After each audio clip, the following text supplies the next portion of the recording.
Okay, thanks. Where is he? It's nearly 5 to 6.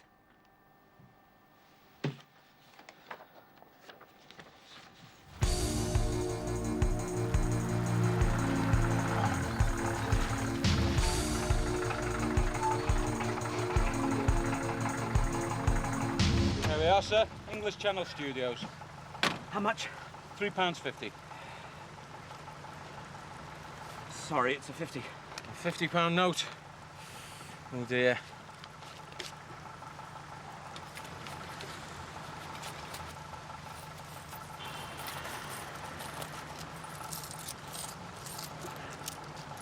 £50, that's £4, and 1 is 5, and 5, that's £10, and £20, that's £30,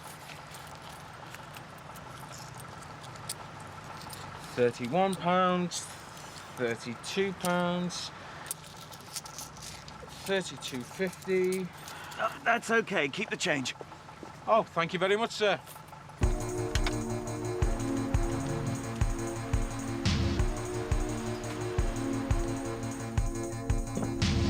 Excuse me, sir. Sorry, I'm in a hurry.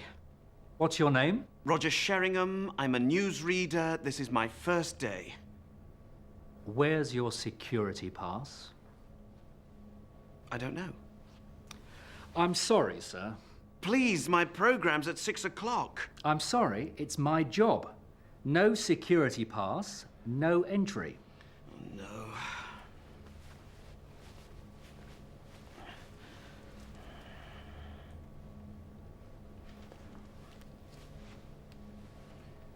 Ah, yes. Roger Sheringham. That's okay, sir. Mr. Sheringham. Yes? Welcome to English Channel, sir.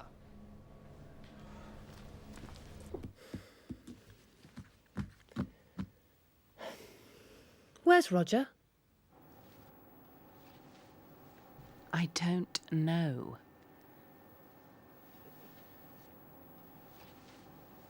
Yes.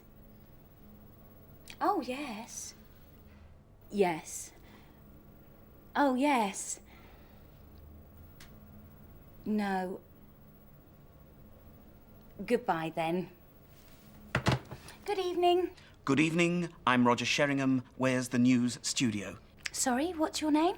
Roger Sheringham. How do you spell that? Sheringham.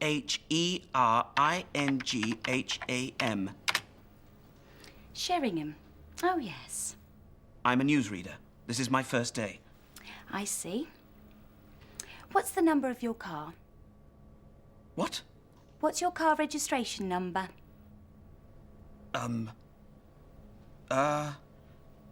S463YWV. Yes, S463YWV. Why? Is your car in the car park? No, it's at home. Hello, reception. No, sorry, she isn't here. Sorry. Look, the program's in 3 minutes. I'm late. Please, phone the producer. The producer? The news producer. Her name's Janet Whitehouse. That's WHITEHOUSE. Ah, yes, White House J. That's extension 8907. It's very important. 8907. Hello, Sarah. This is Trudy at reception. Yes, I'm very well, thank you. And how are you? Oh, good. Sorry? Oh, yes, Mr. Sheringham's here for Janet Whitehouse. Yes, that's SHERIN. Just a moment. SHERINGHAM.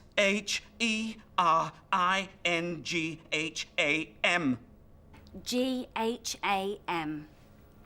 Yes, that's right. And who are you? I'm the new newsreader. Look, I'm very late. He's the new newsreader. Yes, that's right. New newsreader. Yes. Yes. Yes. That's okay. Go to Studio 3. It's on the first floor. Right. And Mr. Sheringham, Yes. welcome to English Channel.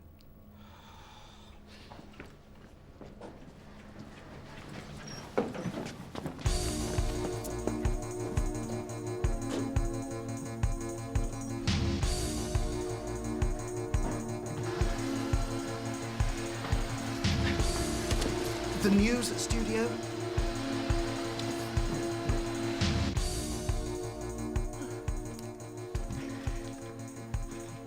You're late. I'm sorry. Roger. It's 6 o'clock. 3, 2, 1. Good evening. I'm Penny Morris. And I'm Roger Sheringham. Welcome to English Channel News.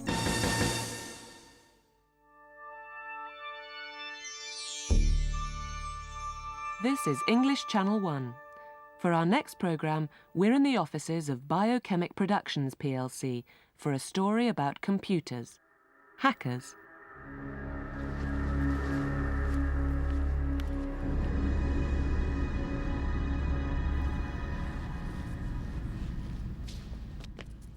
Right, Brian. We're here on the ground floor. This is a conference room. There are 3 conference rooms on this floor.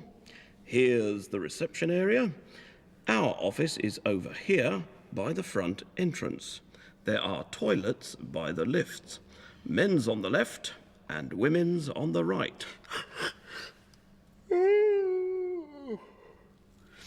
Is there a coffee machine? What? A coffee machine?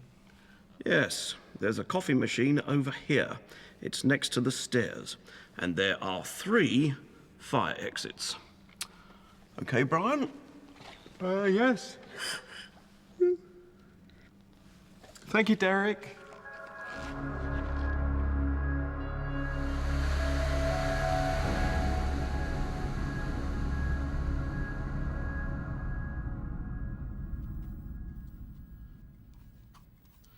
Security is important, Brian. Very important. What's in these boxes? Those boxes? Documents, Brian. Very important documents. Right, it's 11:26. Follow me.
Is this him?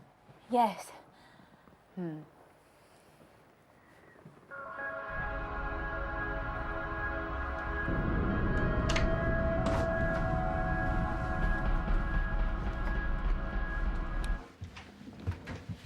Is this his computer? No, that's his computer. Right.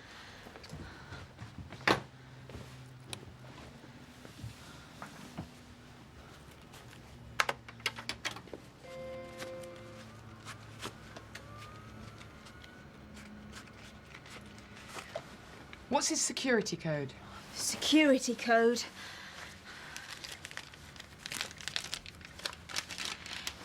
JHIEWYAU. Is that okay? Yeah. Jason Hillman.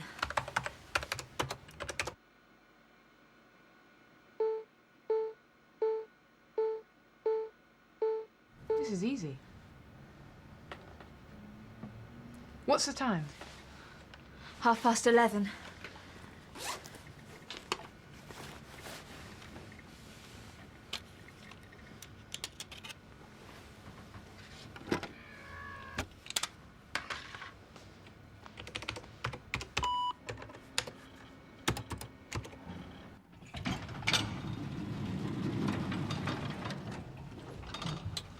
Right, Brian. Check this floor. Call me at 12 o'clock. On my own? Yes, on your own.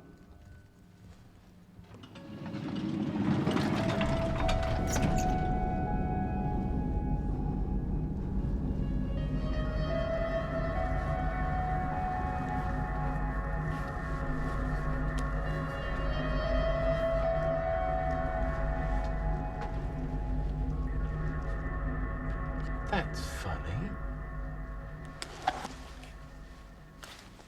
Derek, this is Brian. Hello, Derek? Yes, Brian, this is Derek. Are you on the ground floor? Yes, why? The lift is on the 7th floor.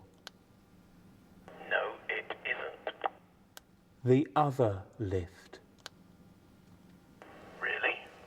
That's the research department. This is serious. Go and look. What? On my own? Yes, Brian, on your own.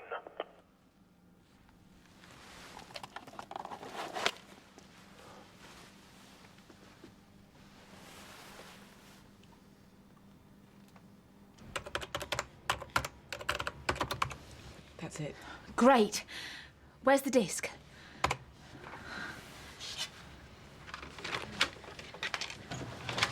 Here you are. What's that? It's the lift. Oh no, the security guards. Quick, shut down the computer.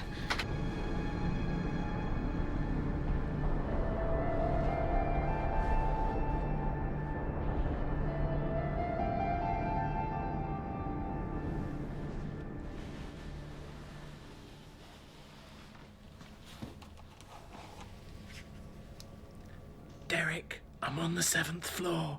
What? Speak up. Is Mr. Hillman in his office? No, the building's empty. No, it isn't. There's a person in Mr. Hillman's office. Go and look. Me? Yes, you. It's your job. Now.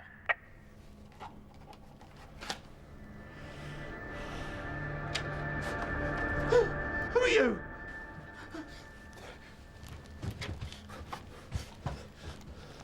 Stand back. Derek, there are 2 women in the office. Derek! Quick. Derek! Derek! All right, Brian, I'm here. Oh.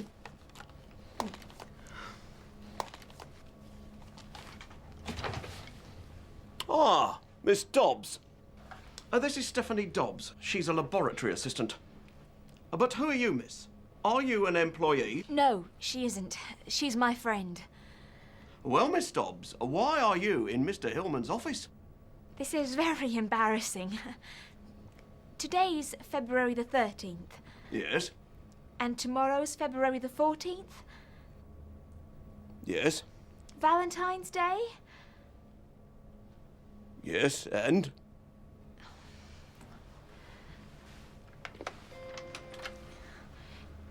It's a surprise. For Jason.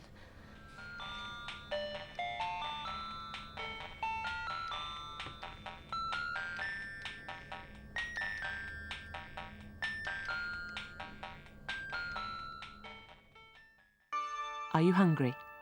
Are you a good cook? Meet our popular TV chef Ken for another fantastic recipe from Ken's Kitchen.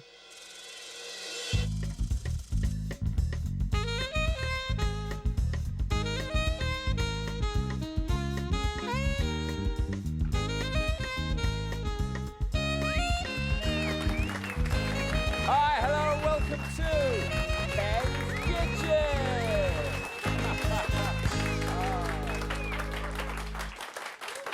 Thank you. Thank you very much. You're a lovely audience today. Please welcome our two contestants, Helen and Dudley.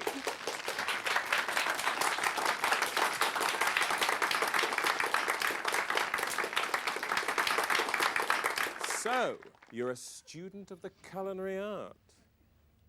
Pardon? Cooking, Dudley, cooking. Oh, yes. Are you a good cook, Dudley? Well, I'm not bad. Oh, how about you, Helen? No, I'm terrible. Oh. My mum's French and she's a wonderful cook, but I'm not. Oh, dear. Well, just listen to Kenneth, okay, Helen? Now, here is the recipe of the day. Ken's Caribbean surprise. Now, this is a banana cake with icing and decorations and fresh fruit in the middle. It's delicious!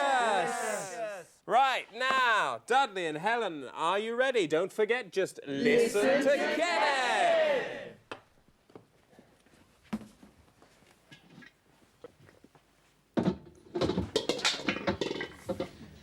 Right. Take the lid off the food processors. Dudley, which one is the food processor? That's right. Now, in front of you, there's some flour and there's some sugar. Put the flour and the sugar in the food processor. Put the lid on and switch it on. Is that easy? Say yes, Kenneth. Yes, Kenneth! Okay, switch it off. Off, off, off, off, Dudley, off, off. Listen to Kenneth. Now, there's some butter and there are 2 eggs. Put the butter in the processor. Take the lid off, Dudley. No, don't laugh. It isn't easy. That's very good, Helen. Put the lids on.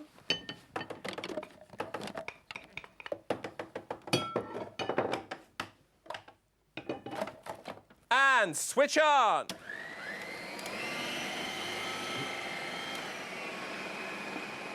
Put the first egg in the processor. Break it first, Dudley. On there, on there.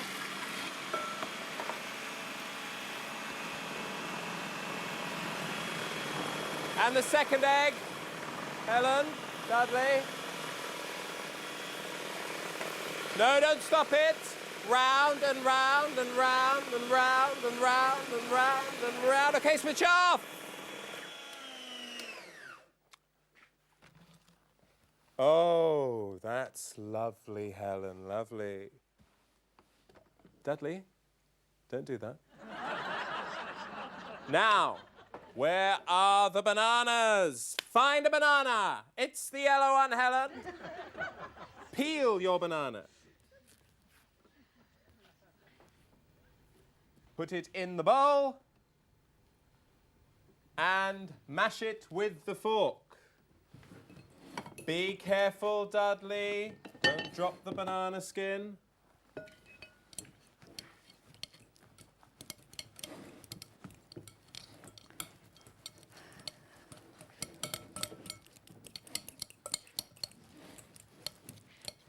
Okay, take the cake mixture and put it in the bowl with the banana.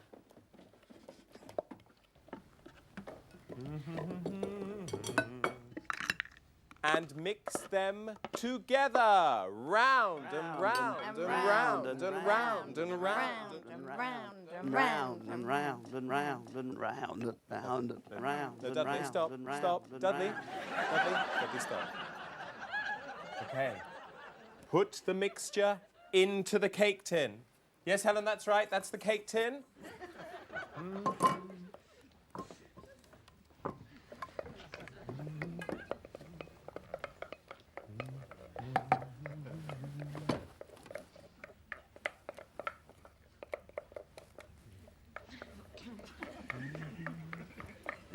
Okay. And into the ovens.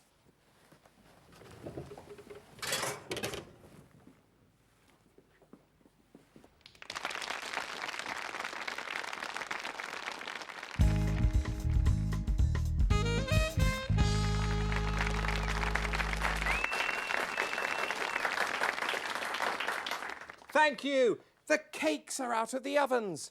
How's your cake, Helen? It's hot. It usually is. Look at your ingredients. There's some cream and there's some fruit. There are some strawberries, some pineapple rings, some grapes, and there are some orange pieces. Over here, there are some nuts, some chocolate chips. Oh, and there are some marshmallows. All right. Are there any cherries? Yes? There are some cherries too. Is there any icing sugar? Yes? There is some icing sugar here. But there aren't any apples? No, Dudley. There aren't any apples. Sorry. That's all right, Dudley. Now, are you ready? You've got 30 seconds. Decorate the cakes! Have we got the same ingredients? Yes. Don't worry, Dudley. You've got the same ingredients. She's got strawberries, you've got strawberries. She's got cream, you've got cream. Thank you. You've got 30 seconds. Decorate the cakes!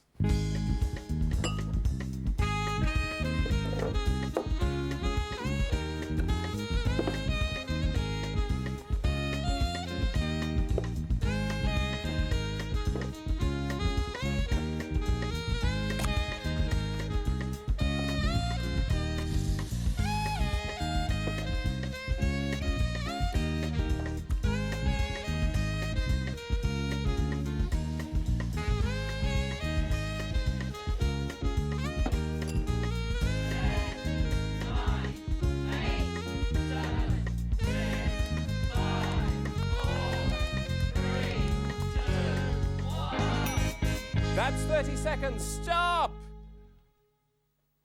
That is excellent, Helen. What about you, Dudley? Wow! Well, the winner is Dudley!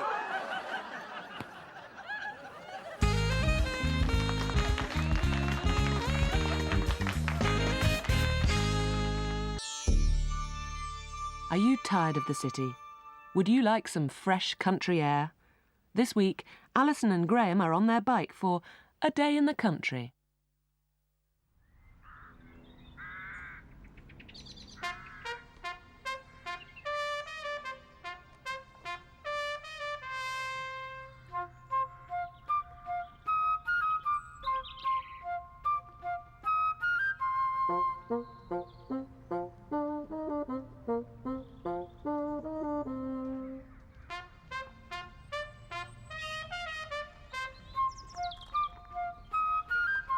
Graham, stop!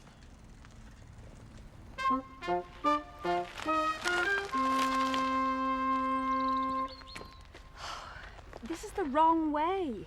Little Handley's that way. No, it isn't, Alison. It's this way. Can I look at the map?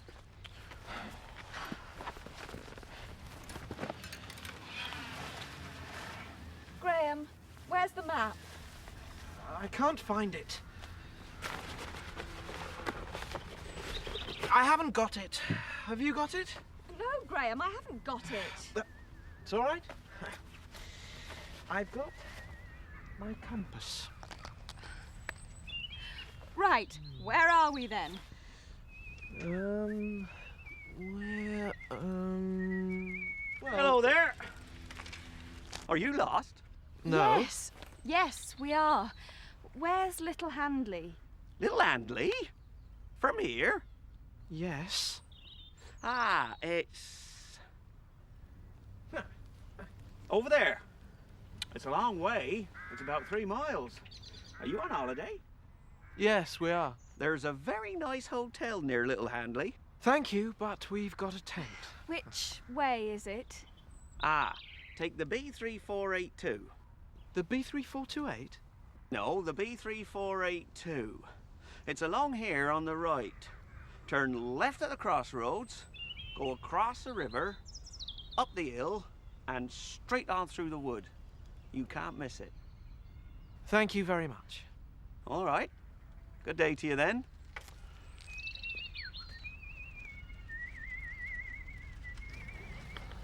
Ah, there's the map.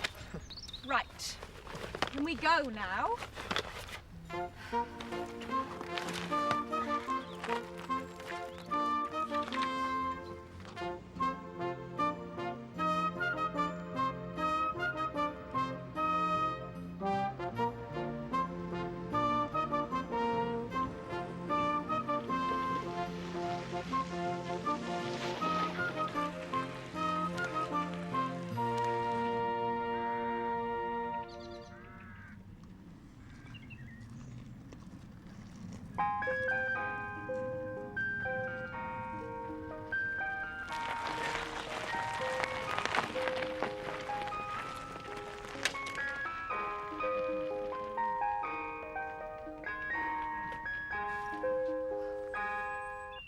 Good.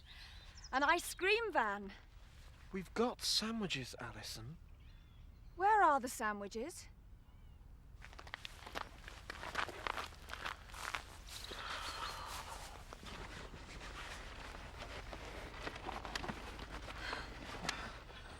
Oh, no. They aren't here. Well, we haven't got the sandwiches and I'm hungry. I'd like an ice cream. Would you like one, Graham? I don't know.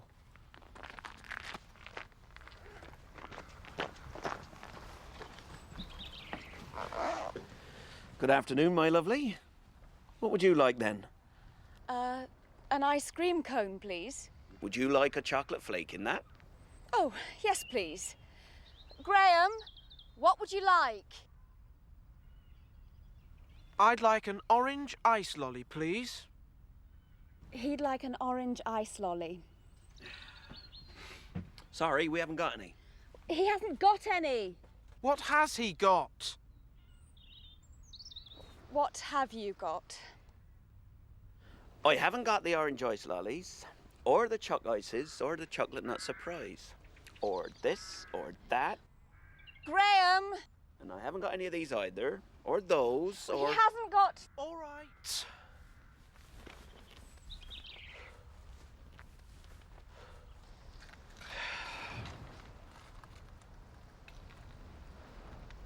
I'd like one of those. One of these, my lovely.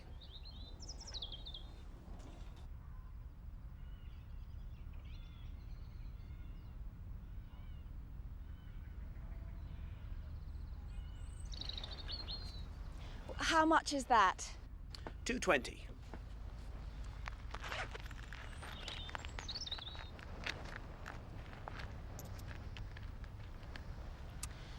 There you are. Is this the road to Little Handley? Oh, yes. This is the road. There's a good hotel near Little Handley. You can get a nice dinner. No, thank you. We've got a cooking stove.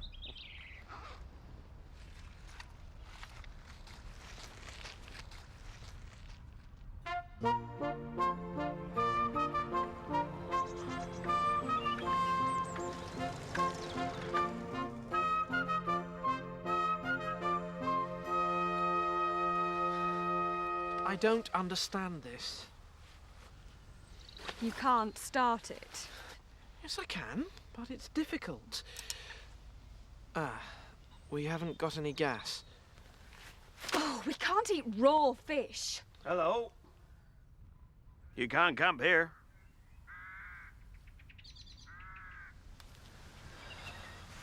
Why not? Ah, well. Is it your land? No, it's not my land. Well, then we can camp here. Goodbye. It isn't a very good idea. You see, there are about 20 cows in this field in the evening. Very big cows. And a bull. Ah. There's a very nice hotel near Little Hanley.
Good evening. Can I help you? Have you got a room for tonight? Just a moment. Barry! Have we got a room for tonight? Yes, we have. The porter. Good evening, sir. Madam. Can I introduce my brothers? Hello again, I'm Bert. I'm Bill. I'm Ben. I'm Bob. And I'm Barry.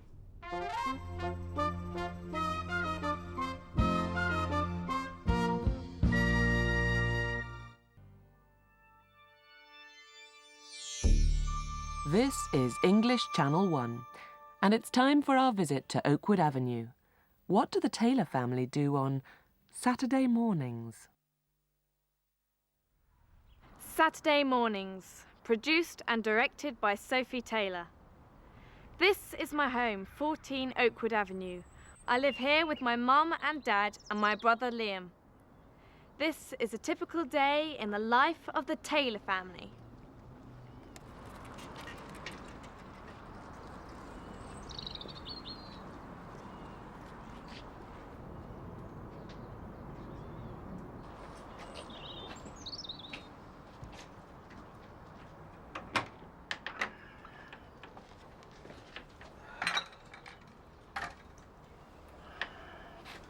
Sophie! Oh, Dad!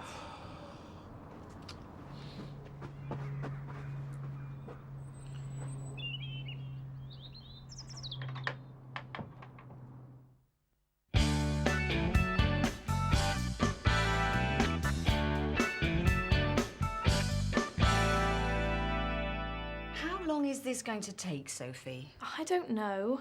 It's my school project. It's very important, Mum. But it's 9:30 and I'm late. I know. Please.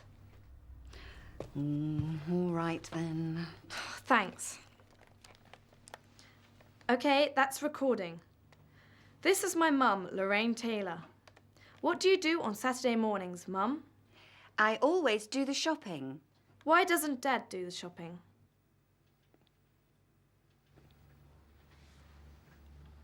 I do sometimes. Hardly ever. I do other things. Oh, yes? What do you do? Well, I do lots of things. I wash the cars. And, I change the light bulbs. Pay the bills. Dig the garden. Dad, this project's about male and female jobs in the home. It's about how they're changing. So Mum digs the garden and you do the shopping, OK? I do not dig the garden, and I'm not going to start now. See you later. What about my project? Ask your father.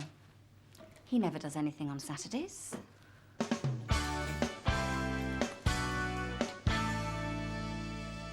OK, Dad, now you can put my red t-shirt in. Are you ready? My dad always does the washing on Saturdays. Mum! Mum! Hey, Sophie, what are you doing? It's my school project. Great! Am I on this? Yeah. Cool! Oh, get out of the way, Liam. Where's Mum? At the supermarket. Oh no! My football stuff's dirty and I need it for the game this afternoon. Put it in the washing machine, Liam. What? You never do the washing. Well, I'm doing it today. Is that all right? OK, I'm filming. How long does it take, Sophie? About an hour. Right. OK, now put in the detergent. Where does it go? I don't know.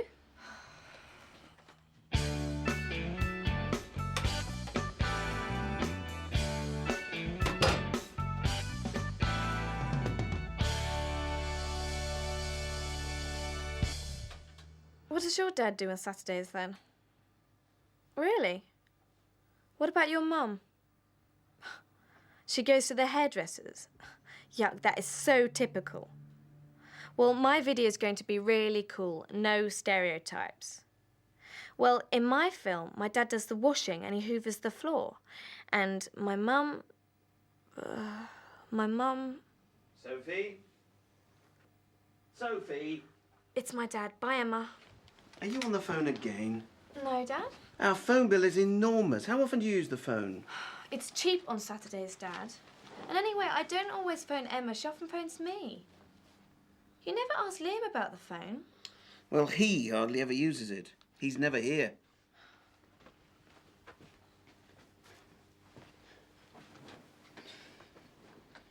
Pass me the remote control. No way. You never do anything for anyone. That's not true. I do. I always make tea on Saturday mornings, and I make my own bed, and I usually iron my own clothes, and I sometimes wash up, and... You never do anything for me. Of course I don't. You're my brother. Liam, go and watch the television in your own room. Liam, bowl, kitchen. Yeah, tell him, Dad. Shut up, Sophie. Be quiet, both of you. Can I video the next bit, Dad? All right, what is it? Can you hoover the carpet? Okay.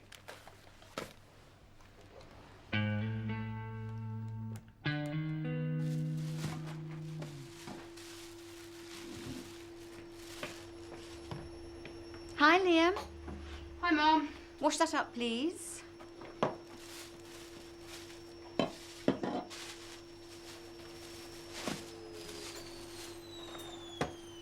Oh, my washing's ready.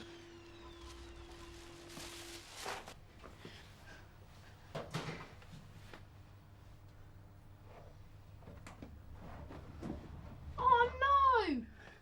Dad! Dad! They're pink! Dad, this is your fault. I can't wear these.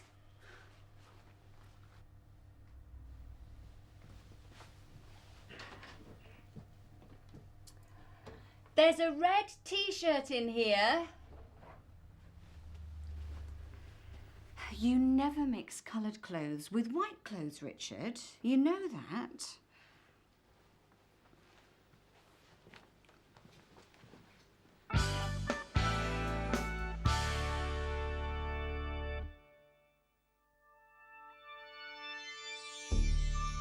You're watching English Channel 1. And in our next programme, there's another mystery for our two brilliant detectives. Yes, it's Inspector Grant and Detective Constable Dixon on the beach.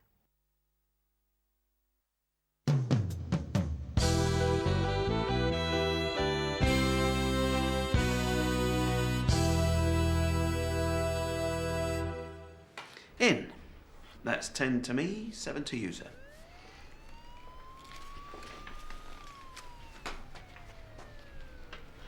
That was in, 8 for me. No, it wasn't, sir. It was. That wasn't my piece of paper. Grant, Dixon, you weren't here last Friday. No, we were in London, Superintendent. We were at the Metropolitan Police School. We were on a karate course. Self-defense. Oh, yes. And these are your travel expenses. First-class train tickets, they were £68. Taxis, £23. Morning coffee with sandwiches. Oh, and chocolate cake. That was £9.50. Lunch. Lunch was £46. Was it a good lunch? Oh, yes, it was very nice, Mum. So, what am I going to do with this?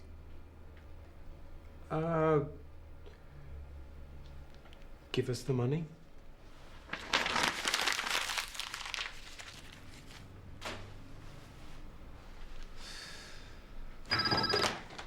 Inspector Grant, yes? I see. Where?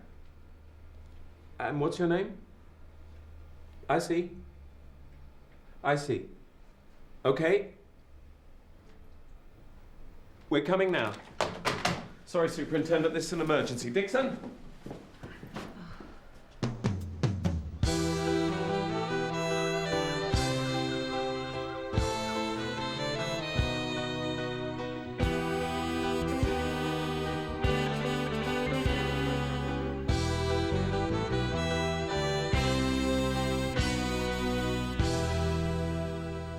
Mr. Chambers? You were quick. I only phoned 10 minutes ago. What's the problem, sir? Vandals. And it's not the first time. Where is the damage, sir? Wasn't this beach hut. It was that one, over there. When did you see the damage, sir? This morning. I came here about 20 minutes ago. I saw the damage immediately. I went to the phone by the beach cafe and I phoned the police. Was the lock on the ground, sir? Yes. Yes, it was. And did you touch anything? Oh, no, I didn't touch anything. Don't touch that door, Dixon. Fingerprints.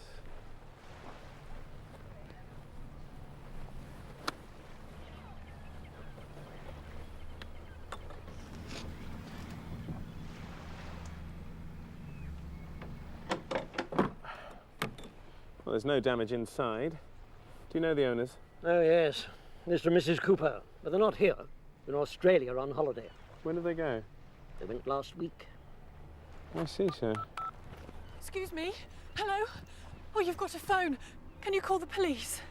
We are the police, ma'am. What's the matter? It's Benji. I can't find him anywhere. Benji? Yes, he was here with me on the beach. And I went to the cafe and I bought an ice cream and I came back and he wasn't there. And I can't find him anywhere. How old is Benji? He's only 2. And can he talk? No, of course he can't. But he's very clever and I understand him. When did you last see him? Don't know, about 15 or 20 minutes ago. I went to the cafe and bought an ice cream and I came back and... Yes, yeah. Don't worry, madam.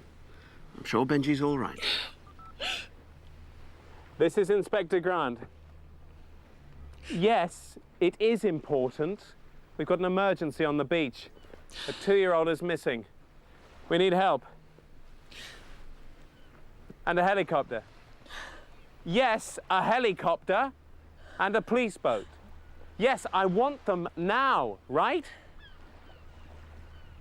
Wait, they want a description. What does Benji look like? He's small. He's small? He's small. He's got brown eyes. He's got brown eyes. Thank you, Dixon. With brown eyes. Wait a minute, I've got a photograph. She's got a photograph. Just a minute. It's here somewhere. Oh, here it is. Okay. Cancel the helicopter and the boat. What? Cancel them! Cancel them! It's a...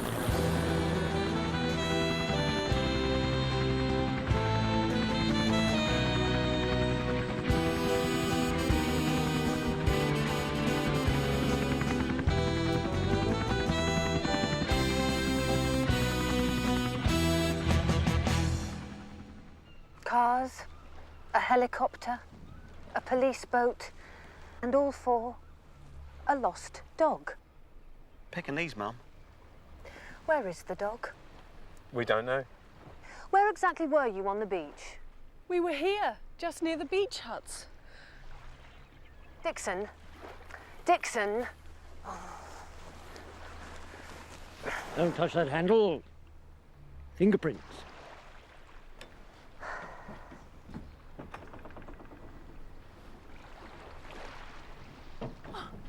Benji! He was in there all the time. Oh. I didn't see him. He went into the hut when you went to the phone. The door was open and then Inspector Grant closed it. He's a very nice little dog. Oh, my baby, how are you? Did the big nasty policeman frighten you? Oh, poor Benji. Well done, Dixon.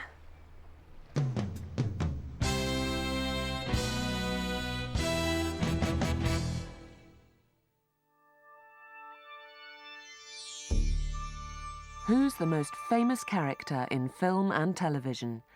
Here's a clue. He lived in England 800 years ago. Yes, it's Robin Hood.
Oh, it's you.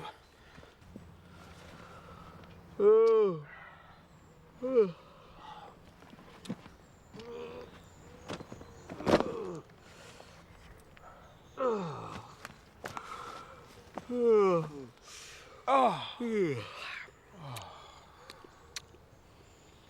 I'm hungry.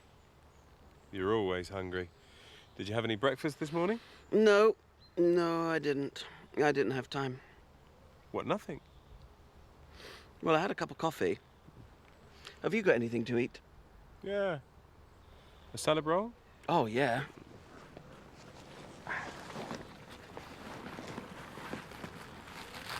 Here you are. Have you got anything to drink?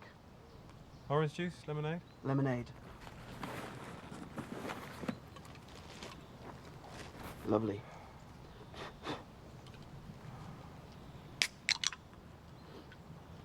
How was the sheriff this morning? Ugh. He was in a terrible mood. He had a row with Maid Marian again. Yeah? What did they have a row about? I don't know. He didn't tell me. He shouted at me yesterday. In front of everyone. You sat on his hat. Well, it was an accident. He left it on the chair. Oh, yeah, I know that.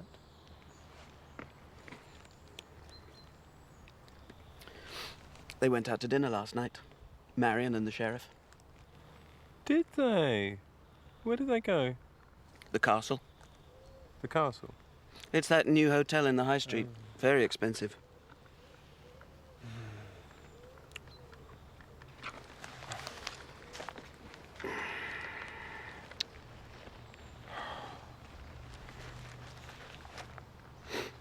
15 across, green fruit, 5 letters.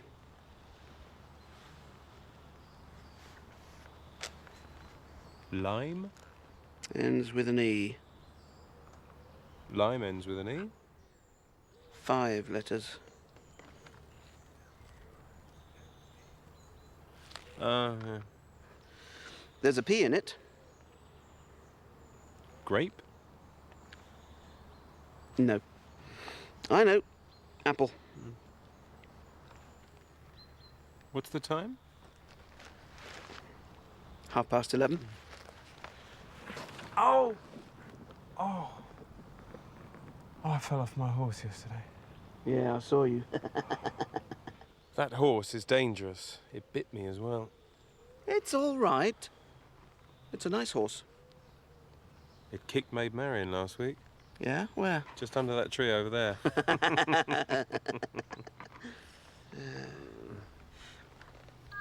What does faucet mean? Faucet. It's American. It means tap. Tap? Yeah, tap. In the bathroom, a hot tap and the cold tap. All right. T-A-P. P.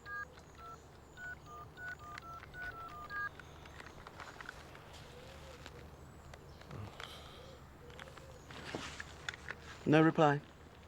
Engaged. Who did you call? Empire Studios. Oh, yeah? They called me yesterday. They left a message on my answer phone. They asked me to call back today. What about? Look, don't tell anyone about this. Promise? I promise. They offered me a part in their new movie. A big part? Very big. Hollywood. I'm going to the top. I went to Hollywood last year. What for? Were you in a movie? No, I was on holiday. This is my big chance. I'm going to be rich and famous. So it's definite. They gave you the part then? Well, nearly. What do you mean, nearly? They're trying to decide between me and another guy. Who? Who do you think? The Sheriff of Nottingham. No. He's a terrible actor. Did you see him in Hamlet? I saw him. Dreadful. Terrible. Awful.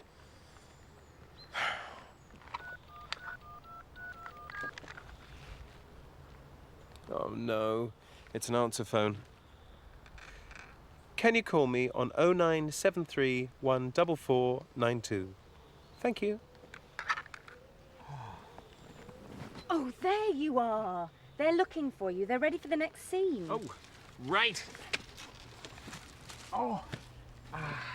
How's your back? Oh, not too bad.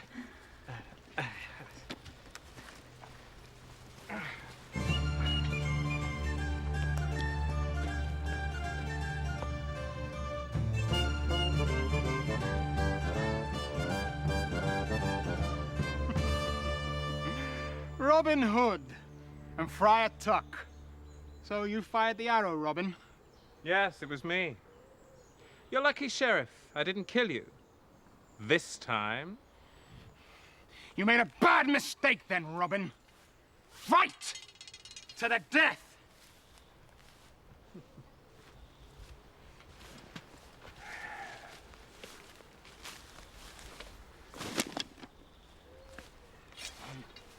Huh?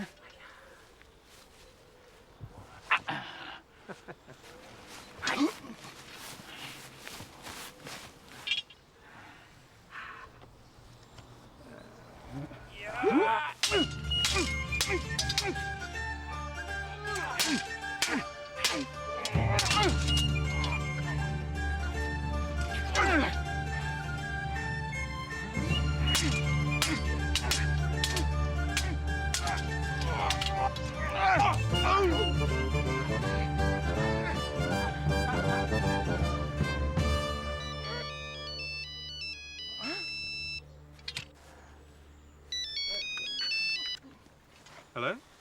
Yeah, it's me. Right. Oh, I see. Thank you. What? Who do you want to speak to? Yes, he's here. They want to speak to you. Who is it? Empire Studios. Yes. It is. Uh-huh. Yeah. Ah. Yeah, yes. Yeah, certainly. They want to speak to you. Me? Yes, you.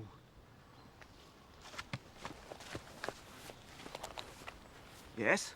Speaking. What? Oh, that's very kind of you. Thank you. How much? Oh, yeah. Brilliant. Bye. Thanks, mate.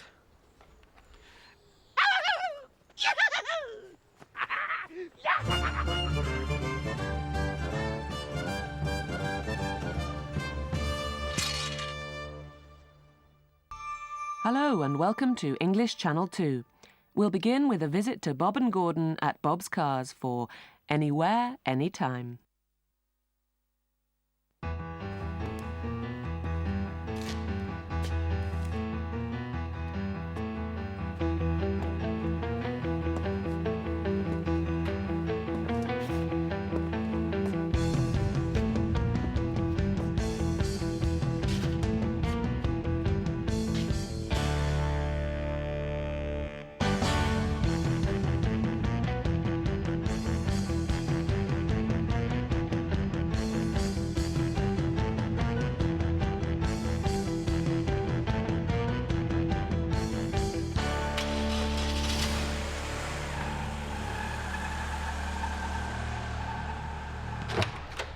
Gordon, will you come in here and make the coffee?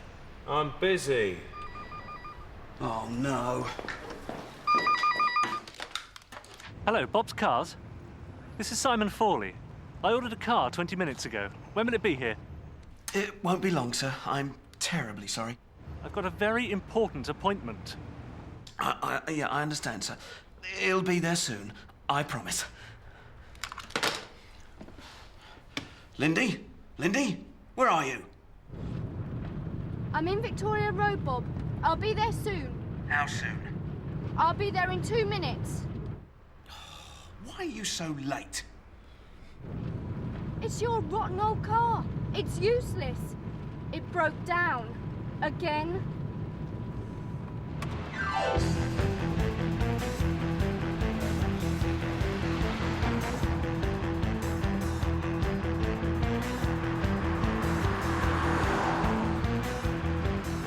Sorry I'm late, sir. Where to? Grosvenor House.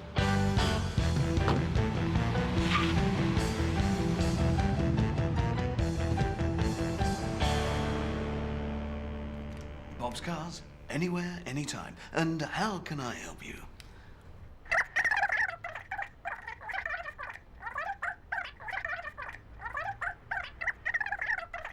I don't understand, sir. Don't do that. Let me speak to the driver.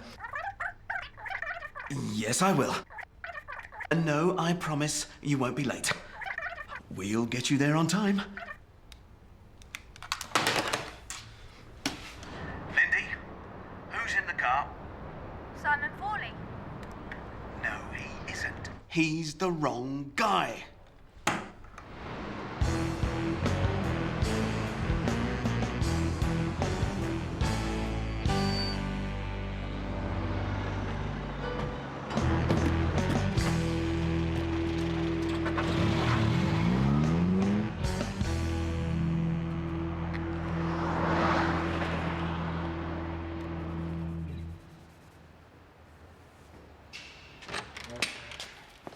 Gordon. Gordon. Look, I've got a job for you. English Channel TV want a chauffeur for the day. It's for a VIP. Anyone famous? Yeah, very famous. Max Hoffman. The film director? What's the schedule? OK. You'll pick him up at 11 o'clock at Grosvenor House. Then you'll drive him into the city centre for lunch. In the afternoon, he's going shopping. You'll wait for him outside the shops, and then you'll drive him to the TV studios. Right? You'll wait outside until 10, and then you'll drive him back to the hotel. No problem. You'll get a good tip. He gave a driver £50 last year. Oh, I'll speak to you later.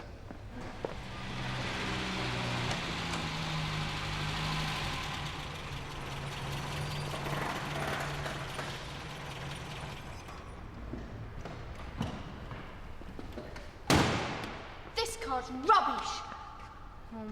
Hi, Gordon. That car's filthy. I can't polish it 3 times a day like some people. I'm too busy. Yes, well, I'm a chauffeur, dear. You're a cab driver. Oh, Lindy, there you are. Did he get to his appointment on time? Yeah? Good. I've got another job for you. Where? The airport. Not in that car, Bob. It won't get to the airport. It's in a terrible state. It's all right. There's nothing wrong with it. You're meeting a Mrs. Anderson, Heathrow Airport Terminal 2. She'll be on a Turkish Airlines flight from Istanbul, flight TK991. There you go. Oh, no. She's got 3 kids. They'll scream and shout all the way, and I won't get a tip. You won't ever get the good jobs, Lindy. You don't look smart, you see, not like me. This afternoon, you'll be outside the airport in a traffic jam, and I'll be outside a TV studio with the air conditioning on.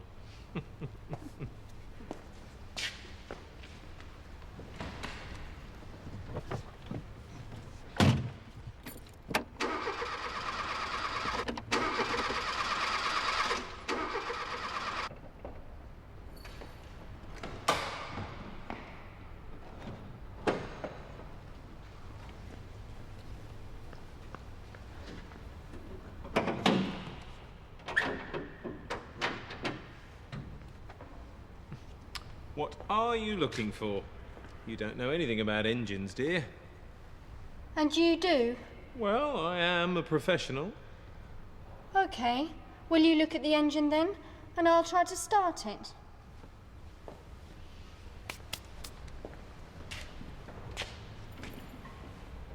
Right. Start the engine.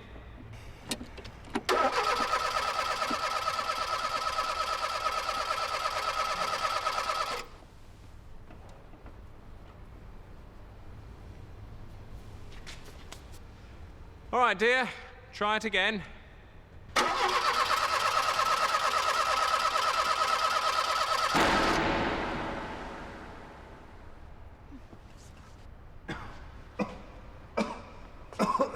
Are you all right? What happened? Well, Gordon, you can't do the VIP job now. Lindy, you do it. Take Gordon's car.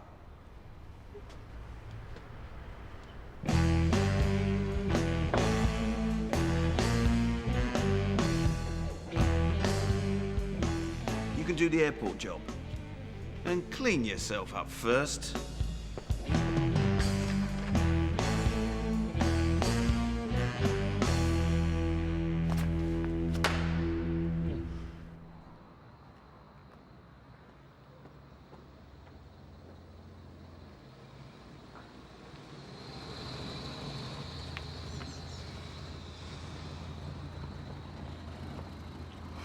Oh, no.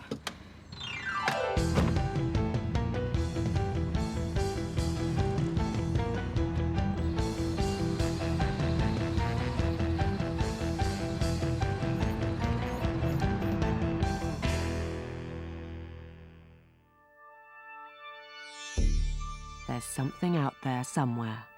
Yes, it's another story from the files of the National Abnormal Investigation Laboratory, the Nail Files.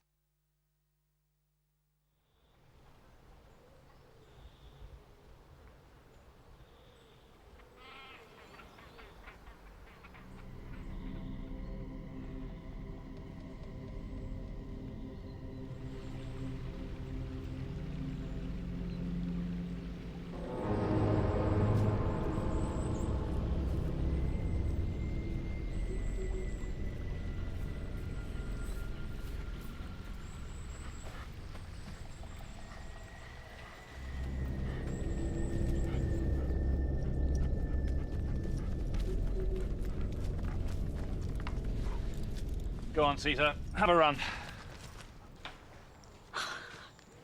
Connie. Okay.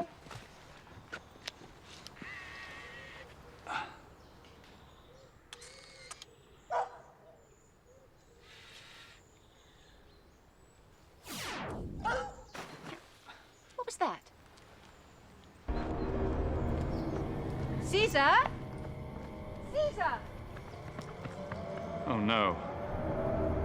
Don't look.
Mr. and Mrs. Marshall.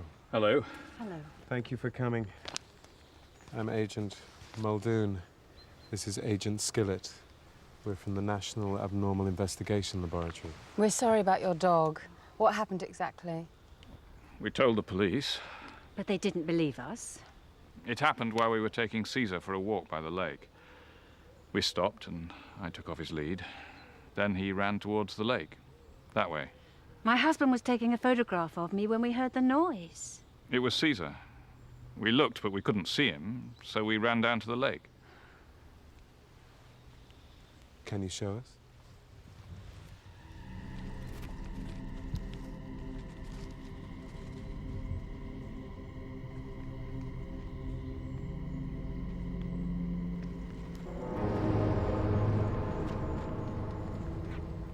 We found his collar just here. It was lying on the ground. Have you got the collar? Yes. Here it is. And he was wearing it when he disappeared? You're absolutely sure? Yes, I'm certain. And there was a footprint. A footprint? Of the dog? No. Of a person? No. Of an animal? It was huge. Can you draw it for us?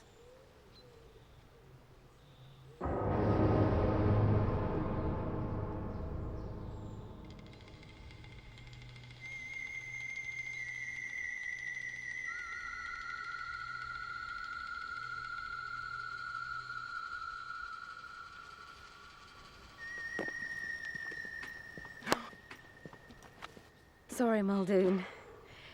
This is Mr. Mellor. He's the forest warden. Agent Muldoon, pleased to meet you. Good afternoon. So you know this area very well? Oh, yes. I know Dara Lake. There are stories. Bad stories. For example? 5 dogs disappeared last year. So Caesar wasn't the first? Oh, no. People don't talk about it. They don't want to frighten the tourists. But I know. There's something in that lake. I saw it. What did you see? The monster. The monster? The monster in the lake.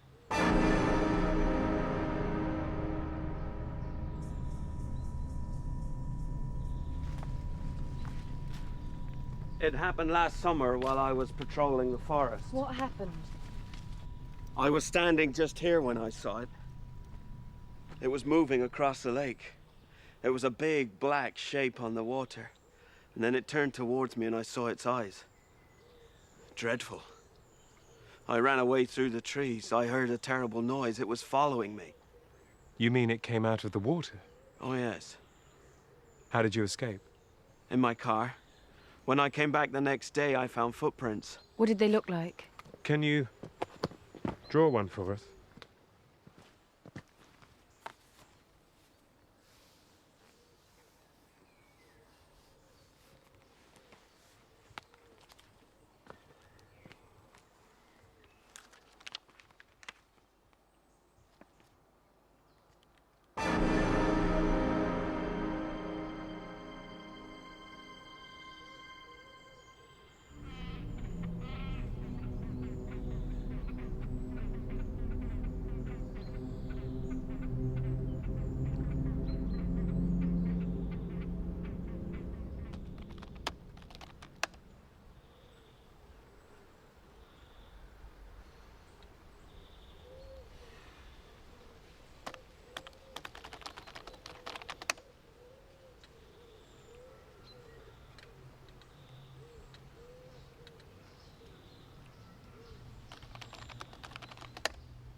It's an aquatic animal, very large, and it's amphibious.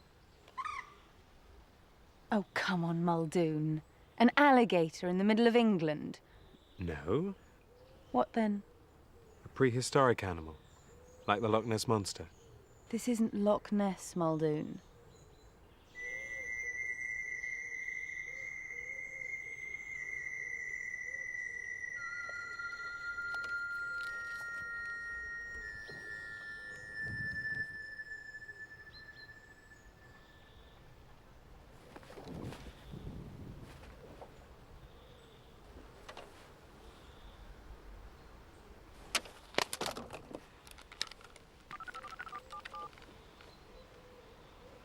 Skillet, something ate the sonar microphone.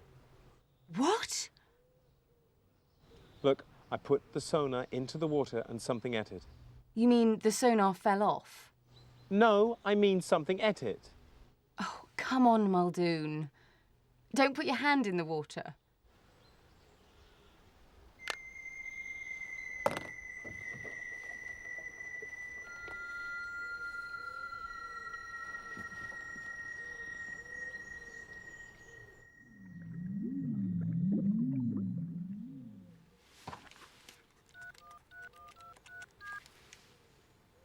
Muldoon, did you hear that? What? I was looking through the microscope when I heard a noise. It was a really strange noise. Did you hear it? I didn't hear anything. Are you okay? Can you hear it now? No. It was nothing. Thanks, Muldoon.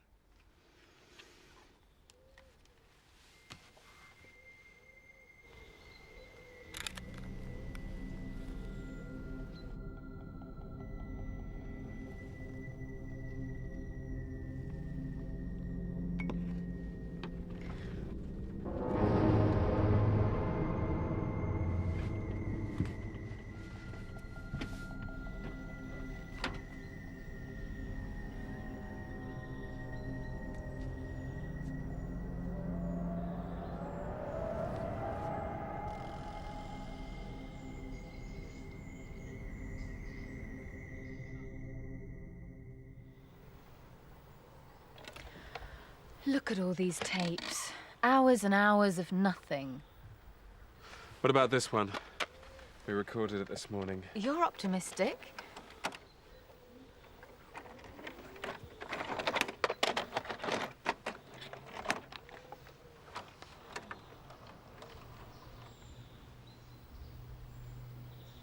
Oh, don't bother with it. There isn't a monster, Muldoon. Let's pack up.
There's something out there somewhere. And one day, we'll discover the truth.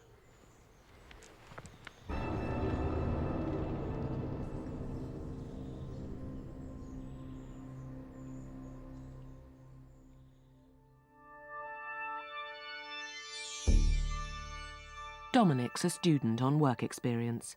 Today is his first day, but work isn't simple in an English country garden.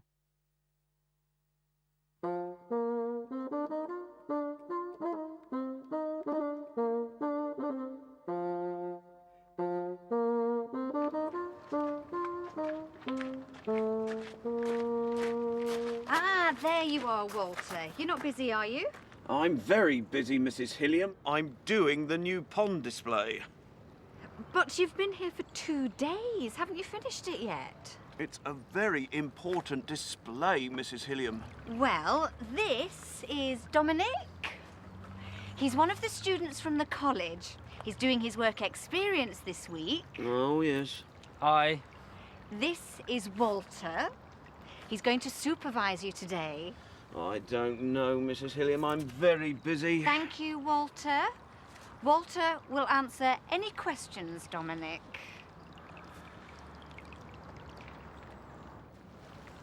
I'll see you later.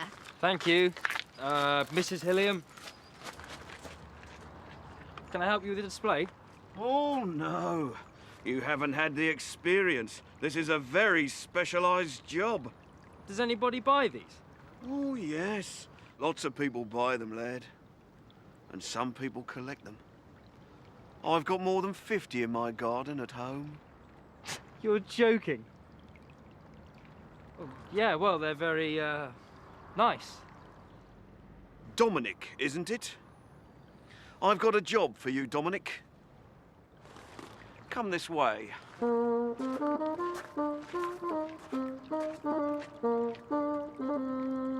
These trees have just arrived. Okay.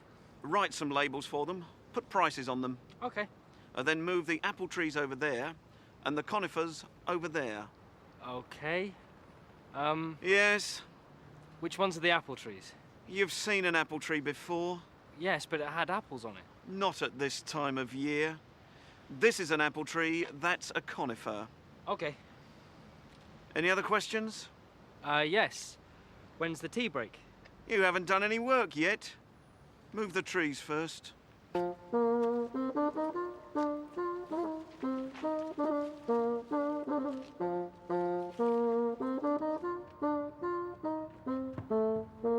Isn't Dominic with you? No, he's moving the trees. But he hasn't had a tea break. He's all right. They're very slow workers, these kids. Oh, look at this. He's going to move another one.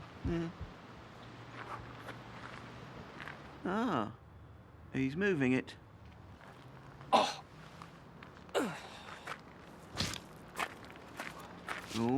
that's heavy. Be careful, lad.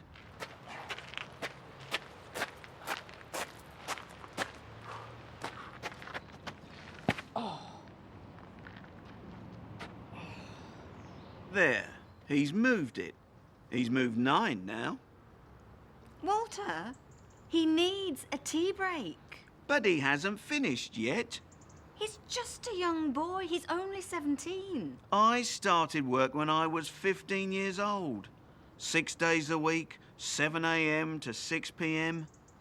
It's good experience for him. And we never had tea breaks. Well, you do now. Go on, Walter, go and get him.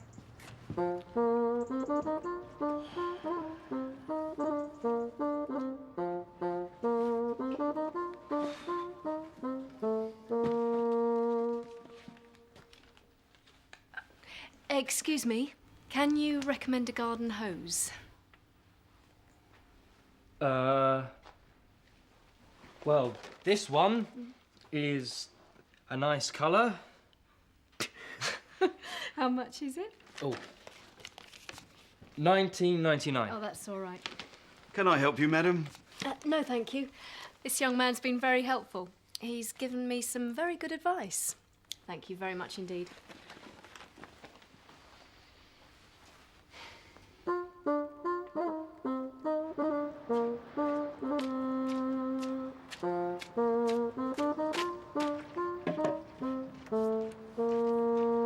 Hello, Dominic. How are you getting on? Not bad. I've moved the trees, I put the price tickets on the garden tools, and now I'm tidying the flower pots. Have you had your lunch yet? Yes, I have, thank you. Aren't they stupid? Walter's crazy about them. By the way, have you seen Walter recently? No, I haven't. He was over there. He was watering the flowers. He's finished that. He isn't there now. Maybe he's inside. Yes.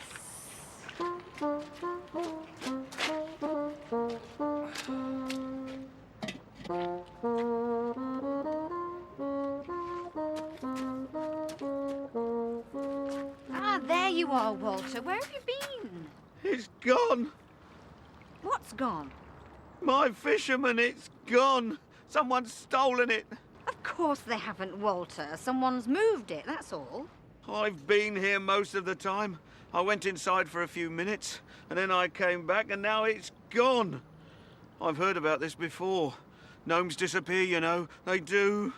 Maybe it's gone for a cup of tea. I've worked on this display for 2 days.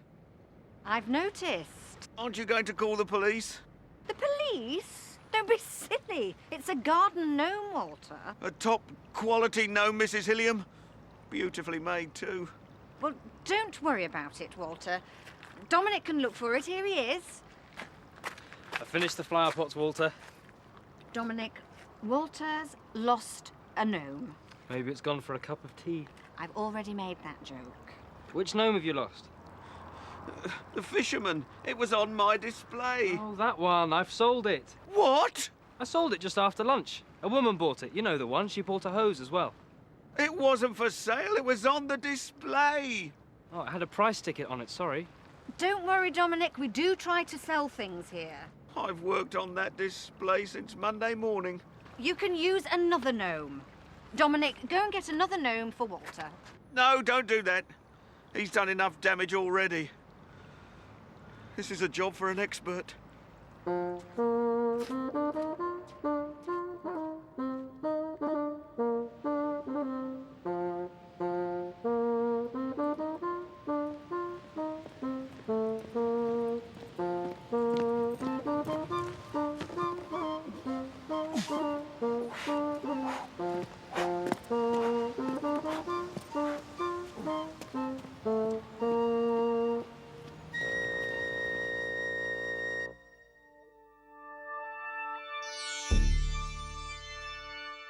Don't throw away that old teapot.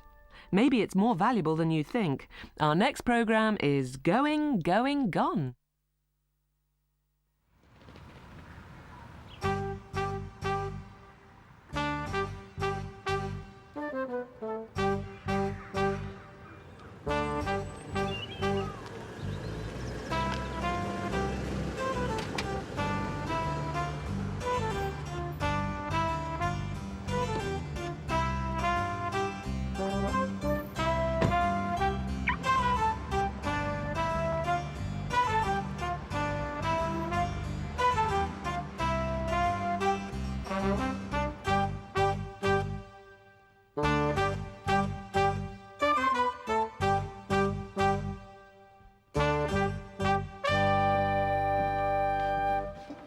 Oh, isn't this teapot horrible? It's a copy. It isn't an original. An original is worth several £1,000s. This one's nicer. Oh. Well, it's prettier, isn't it?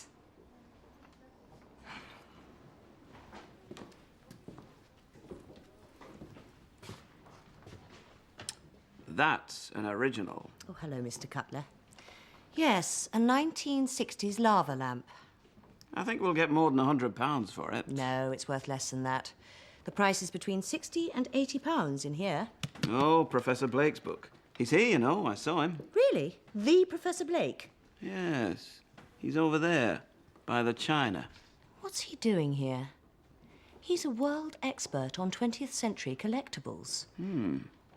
Maybe he knows something. So, what do you need for your flat, Emily? I've got a list, Dad. Armchair, table and chairs, lamp, teapot, drawer unit, mirror.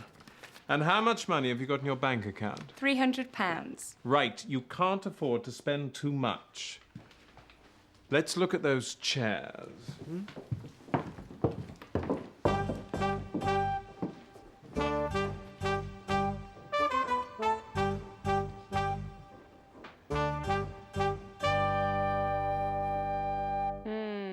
This is comfortable, Dad. Yes, but it's very large and your flat's small. Try that smaller one. It isn't as comfortable as that one. That one's much more comfortable. Oh, Emily, it's old-fashioned. This one's more modern. I hate modern stuff, you know that. Well, what about it? Decide. It's less comfortable than that one, but it's more comfortable than that one. Well? The pink one is the most comfortable, and the red one's the least comfortable. And this one's all right. OK. I'll bid for the beige one, then. It's in very good condition. It's about 1983, isn't it? Or is it older than that? I've no idea. Oh, come on, Professor. You're the greatest expert in the country.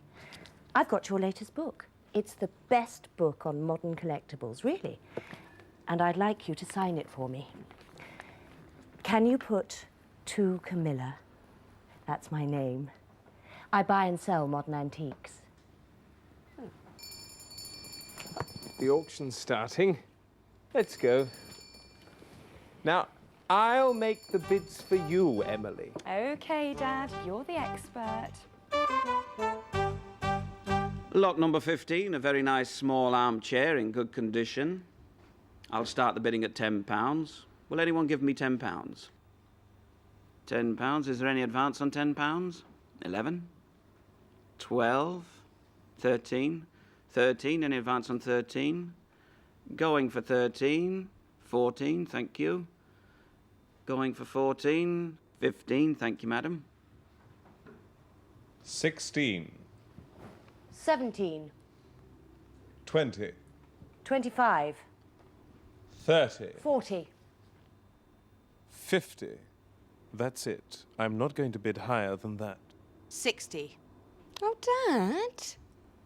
It's not worth it. 70. 100.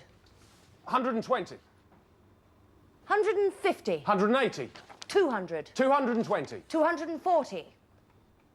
240. Going for 240. Going, gone. Sold to Mrs. Fitzgerald.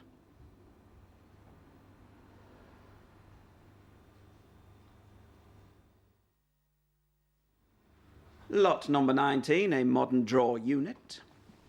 Will anyone give me... £15. 20. 30. 31. 35. 50. 60.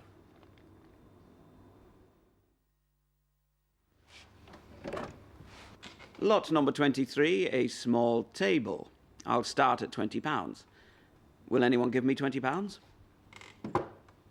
Can I have a bid for £20?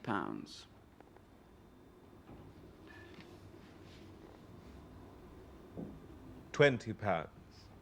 25. 30. 40. 50. 60. 70. £912. Why did you buy all that? Because they're collectibles. I'm collecting for the future. But they aren't collectibles. They're worth nothing. Then why did you want them? I didn't want them. My daughter wanted them. She's a student. She's moving into a new flat. Oh, no. What am I going to do with them? I'll buy them from you. How much? £100. 100? But I paid more than 900. I am a student. 200. 150. Done. And you can have this as well.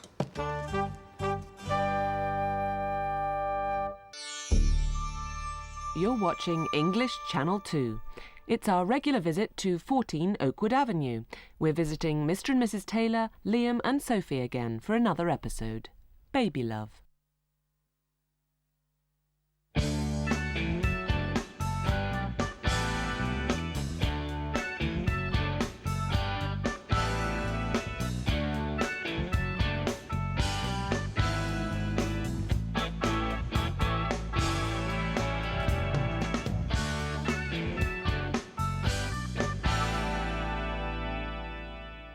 Have you seen this telephone bill? It's worse than the last one. That's Sophie. And Liam. I just don't understand it. They speak to their friends all day at school, then when they come home, they speak to them all evening on the telephone. Liam? Is that you?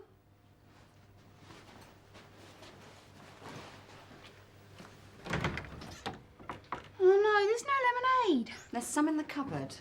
But I like it cold. How many times do I have to tell you? That's for me. Yeah? Hi, Steve.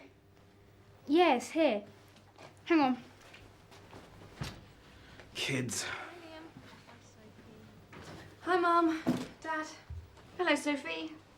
Any tea? Get a cup. It's Liam on the phone. Yes. I've got to phone Emma. That sounds like a baby. It's coming from Liam's bag.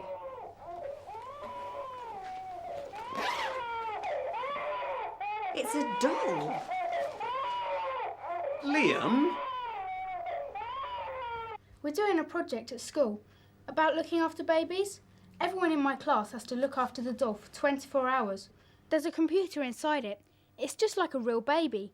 When it cries, I have to feed it. Well, not really feed it, but I have to put this probe in the back.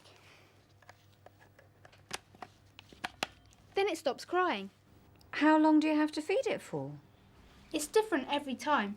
The shortest time's 5 minutes, and the longest time's 35 minutes. All the information's in my bag. Smile, Liam.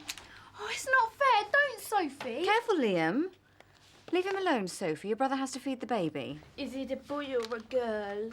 It's a girl. How do you know? It's got pink on its T-shirt. We've got to stop calling her it. We've got to give her a name. Amanda, Natasha, Samantha. No, Liam has to choose it. Oh, Mum. Go on, Liam. Oh, I don't know, Dolly. That's stupid. Dolly? Can I feed her? No, I have to do it because I've got the probe and I mustn't take the wristband off. Nobody will know. Yes, they will. Look, the teacher signed the wristband. I have to lay it on its back or its side. I mustn't lay it on its stomach. She's not an it, Liam. You mustn't lay Dolly on her stomach. And I've got to be really careful with it. The computer records what happens, so I mustn't move it suddenly.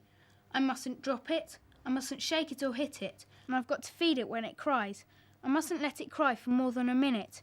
It all shows on the computer. Yeah, that's right. It's a project. Dolly? He has to take it back tomorrow. Yes. 8:30. Tell everyone. See ya. Bye.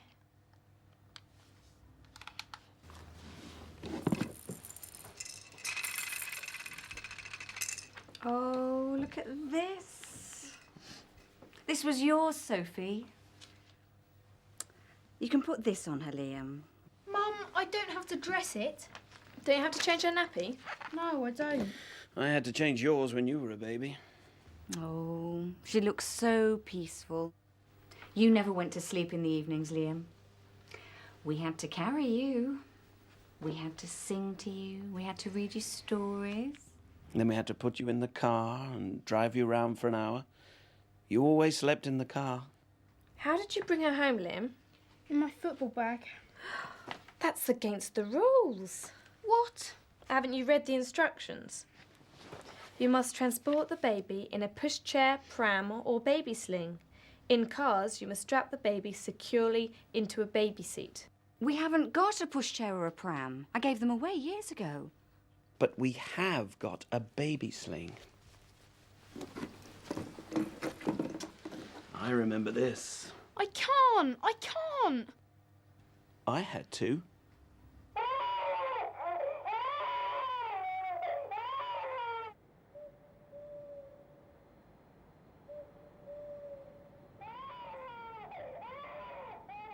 Liam, get up and look after that baby.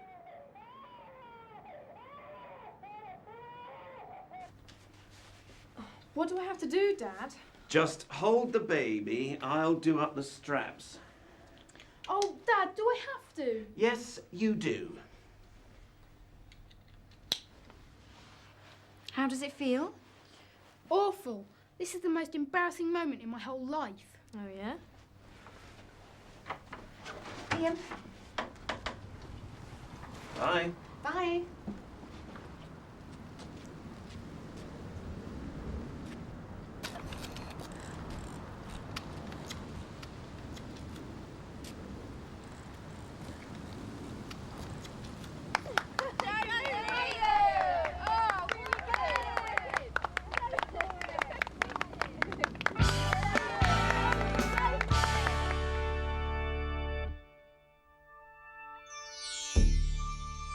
This is English Channel 2. Poor old Dennis Cook. He's really got problems today. Let's see what happens in Dennis Cook's Money Worries.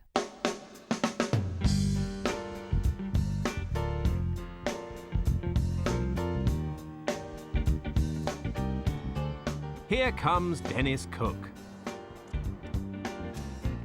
Hello, Dennis. What's that? A car key? Have you bought a new car? How long have you had it? You've had it for 3 months. For 3 weeks? For 3 days?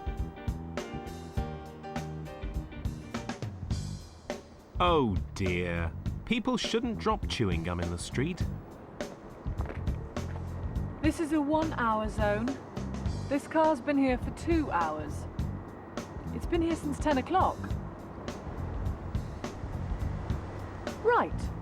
I'm going to put a ticket on it.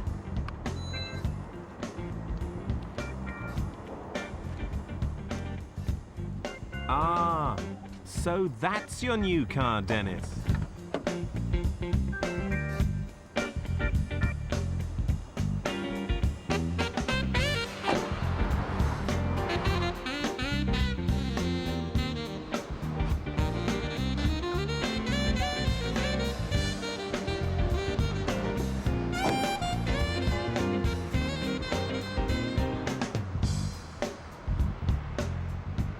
You haven't bought petrol for this car before?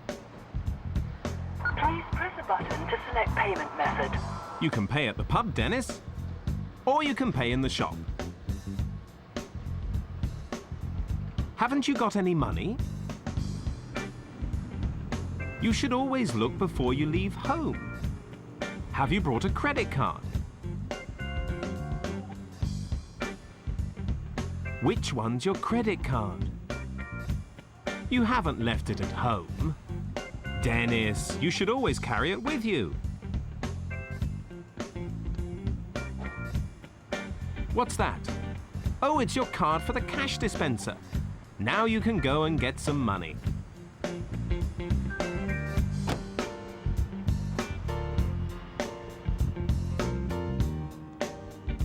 You need a ticket for the car park. Haven't you got any coins either?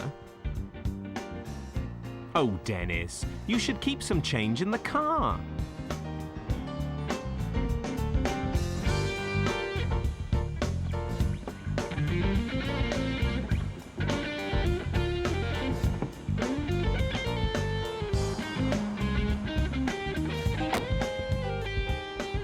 What have you found?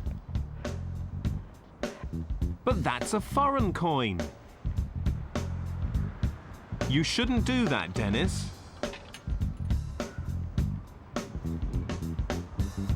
Dennis! What are you going to do now?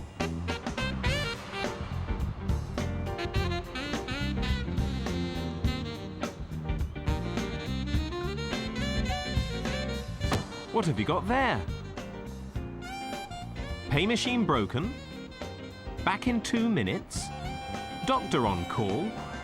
Oh, Dennis, that isn't true. You're not a doctor.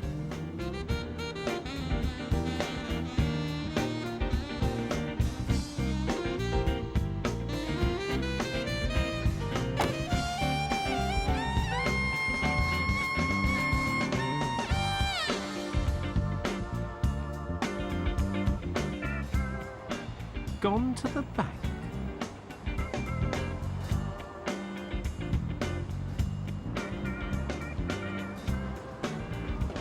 Dennis.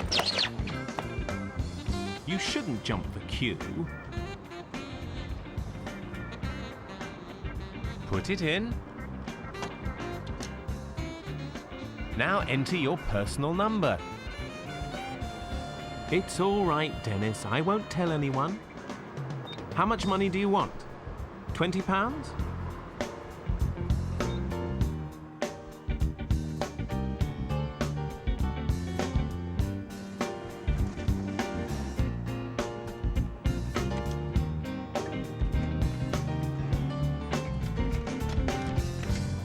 Now you've got the money for petrol.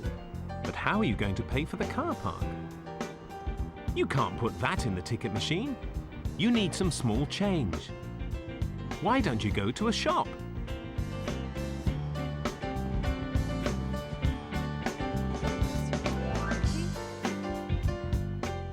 Shouldn't you buy something, Dennis?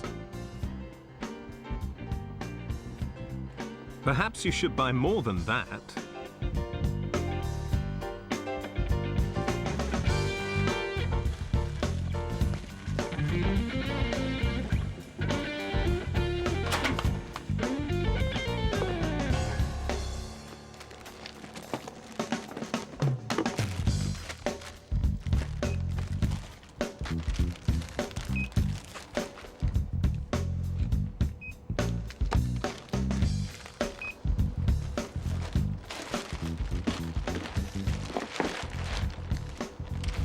That's £19.90, please, sir.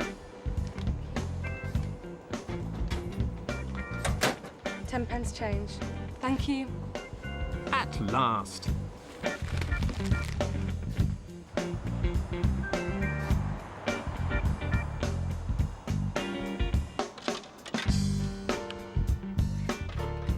How long has your car been here, Dennis? It's only been here for a few minutes. I'm sure that's okay.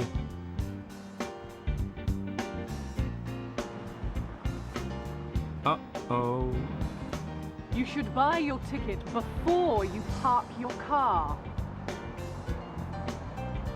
I'm sorry, it's a £20 penalty.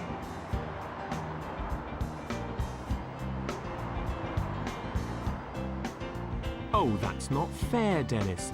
The car's only been here since 12:30.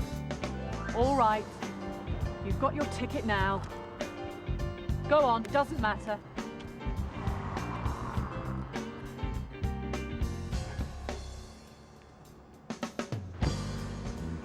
Dennis, you still haven't got any money for the petrol. Dennis! You still haven't got any money. You've spent the £20. Maybe you shouldn't buy any petrol today. Maybe you should just go home.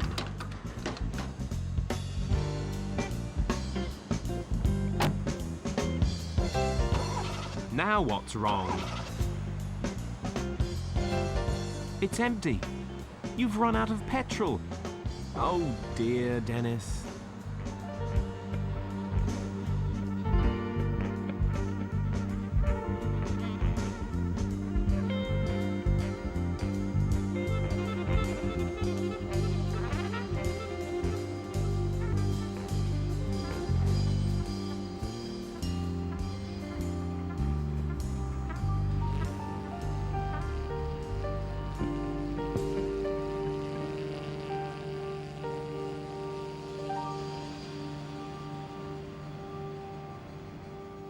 Well, what's the weather going to be like tomorrow?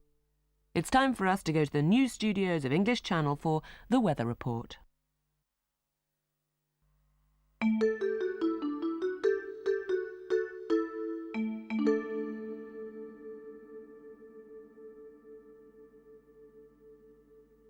We have just received this dramatic film of yesterday's Texas tornado. The tornado hit the town of Smith Creek just before midday.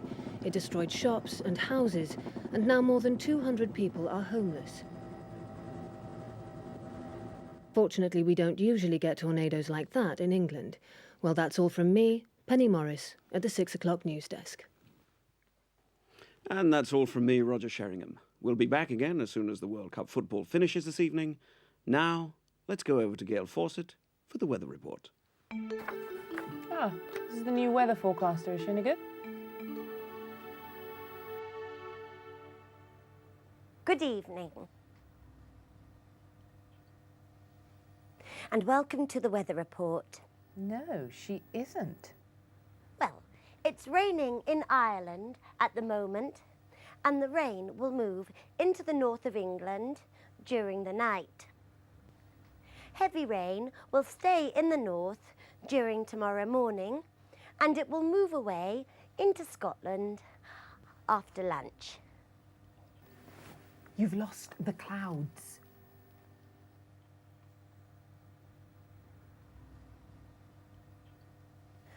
When the rain reaches the Highlands, here, it will probably change into snow. It will change into snow. Probably. Temperatures will fall below 0 Celsius, so you'll need warm clothes. And now to the south of England. It will be a bright, sunny day in the south until late afternoon. But it will be windy after this weather system arrives from the west, and temperatures will fall before it gets dark. And finally, the east of the country. It will be a cloudy morning, but it will rain when this thunderstorm appears in the afternoon. Well, that's all from me for today. Have a nice evening.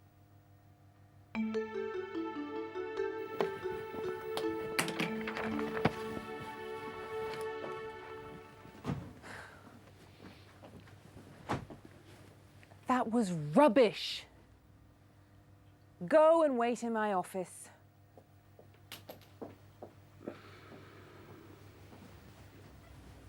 That's the worst weather report I've ever seen. It's only the weather forecast. It was boring. I don't know. Thunderstorms over the east? We need something better. And I don't like that. If we don't have the map, we can't do the forecast. Maps are boring. But the geography's important. Geography's boring. I know, Roger. You can do the weather report. I'm a newsreader, not a weather forecaster. Don't you want to do it, Roger? Well, Do you like working here, Roger? yes, of course, very much. Well, if you want to keep your job, you'll do the weather report tonight. If you don't cooperate, I'll get someone else. The viewers want entertainment, and you're going to give it to them. Okay?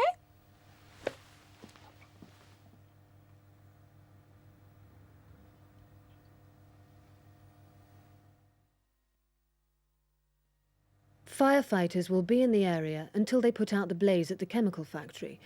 And as soon as we have more news about that fire, we'll interrupt our programmes and bring it to you. Well, that's all from the 10 o'clock news. So now let's go over to Roger Sheringham for the weather report. Right. Weather music. This is going to be good. Hi there, everyone, and a very good evening to you all. Welcome to Roger's Weather Report. First, the south. It'll be fun in the sun. Don't forget, you'll need suntan lotion if you're going out. And while you're sitting in the garden, you'll get a terrific tan. But what about the west? Whoa! It'll be a very windy day. But while those winds are blowing, your washing will get dry very quickly. So remember, it's a perfect day for washing clothes. In the east, there'll be thunderstorms during the afternoon. And finally, what about the north of England?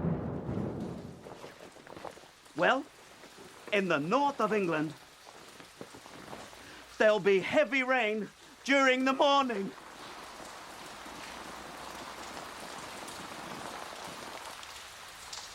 And that's the end of Roger's weather report. Now that's entertainment.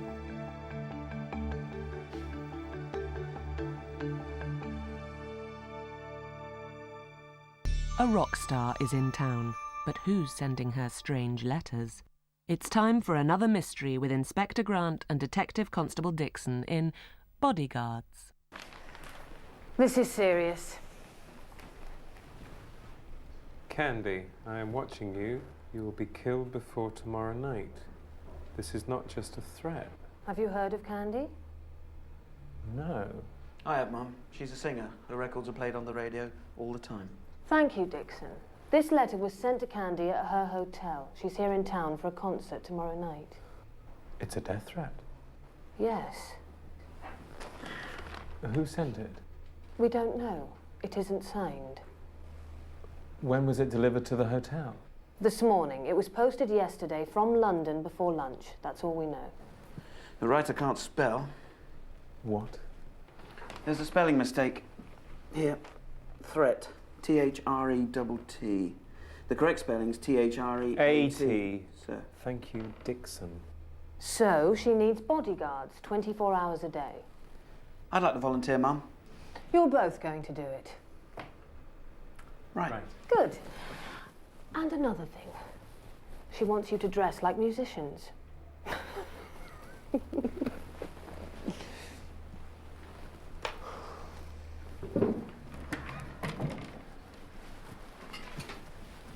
What about this? Oh, that's no good. It's made of plastic.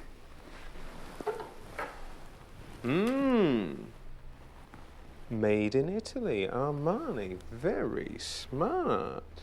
Yes, this is the one for me. Oh, I'd like that, sir. No, you can't have it. I found it first.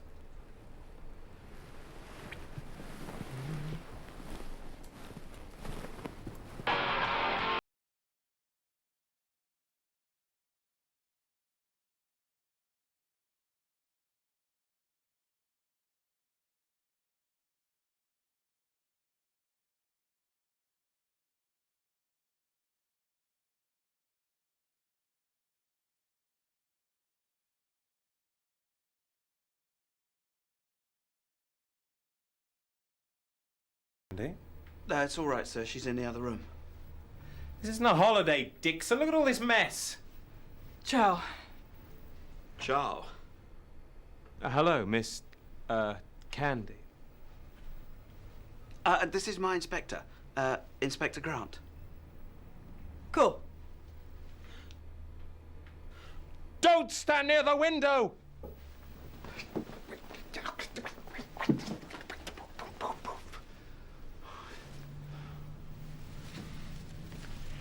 There's a Jaguar with 2 men in it. Were they parked there when you arrived? I don't know, sir. I didn't look. Right. Is it pale blue? Yes. The driver's got a blonde ponytail. Yes. The other guy's got short, dark hair.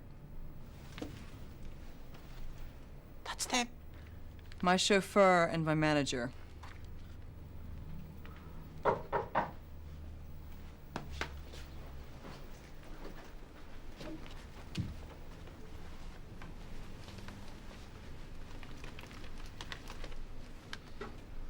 Who is it?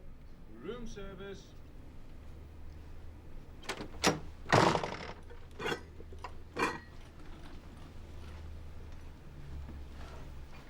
Who sent you? I was sent by the manager. Food for Miss Candy. Compliments of the hotel.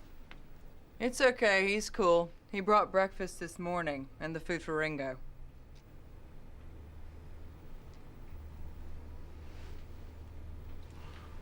Where was the food prepared?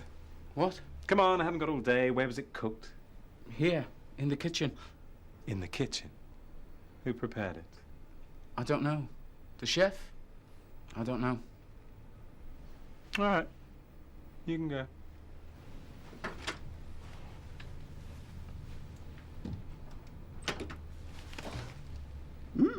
Nice strawberries. Yes. But they might be poisoned. Poisoned? Yes.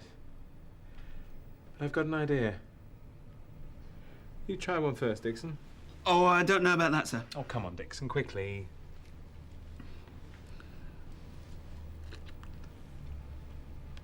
Well? I don't know.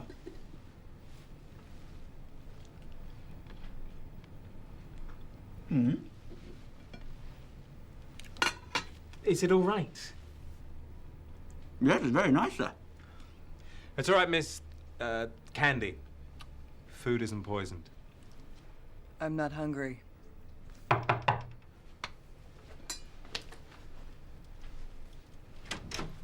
Who are you? Sydney. I'm Candy's manager. Listen to this. Rockstar has 24-hour bodyguards after death threats. Nice photo of you, Candy. When was it taken? Last year in LA. Look at this. Threats is spelt wrongly. T-H-R-E-A-T-S.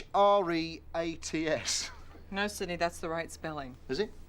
I thought it was T-H-R-E-T-T. Sydney can't spell anything right. Can I ask a few questions, sir? Dixon, you can take notes. Right, sir. Oh, I'm sorry, I haven't brought a pen. I've got one. Thank you. Right. The threat was received this morning. Have there been any other threats? No. But she had some very strange phone calls last week. One of them was at 3 o'clock in the morning.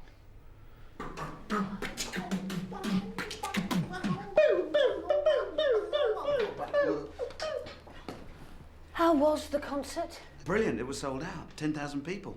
A lot of tickets were sold yesterday, after all the publicity in the papers. How many? More than 9,000, I think. Can I see your notes, Dixon? Here you are, Mum. Green ink? I borrowed the pen from Sydney, Mum. Oh, yes, Sydney. That's Candy's manager. What an idiot. He thought threat was spelled T-H-R-E-T-T. Maybe the threat was written by... Her manager, Mum. But, you mean Sydney wanted to kill her? No, Grant, but they got a lot of publicity, and after that a lot of tickets were sold. What? It was the same green ink and the same spelling mistake. It was all a publicity stunt, sir. Exactly. And where are Sydney and Candy now? On a flight to New York. We took them to the airport, Mum.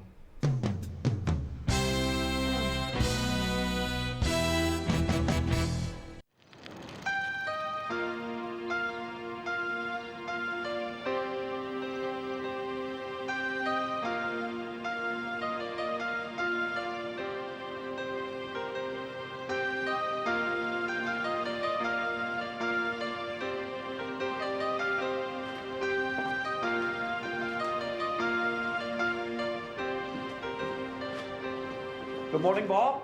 Morning.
Ingrid, it's me.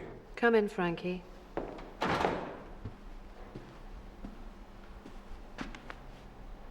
You'll be in Oxford today.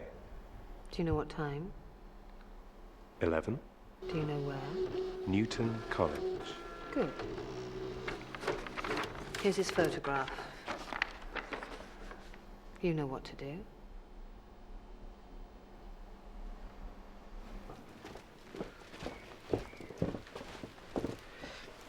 Morning, Debbie. Hello, Alan. Nice suit. What's the special occasion? I'm seeing the bank manager at lunchtime. Why do you want to see him? I don't want to see him. He wants to see me. Oh, why's that then? It's a bit embarrassing, really. I've got myself into some financial problems. Oh, dear. You don't have to tell me if you don't want to. Oh, I don't mind telling you, but keep it to yourself. I'm overdrawn at the bank. £3,000 overdrawn. £3,000? I've been spending too much money since I bought the flat. I've been doing a lot of work on it. I see. What are you going to do? Sorry to interrupt your private conversation, but I haven't got all day. Sorry, Dr. Burbage. I didn't see you there.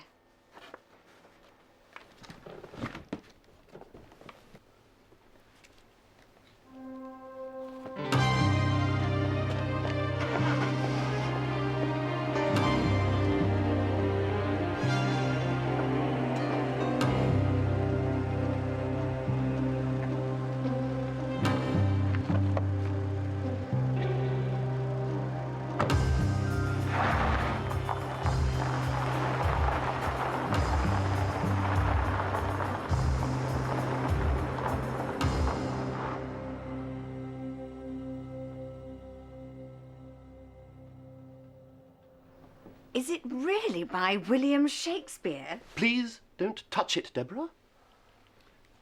The Falcon of Malta. I've never heard of it.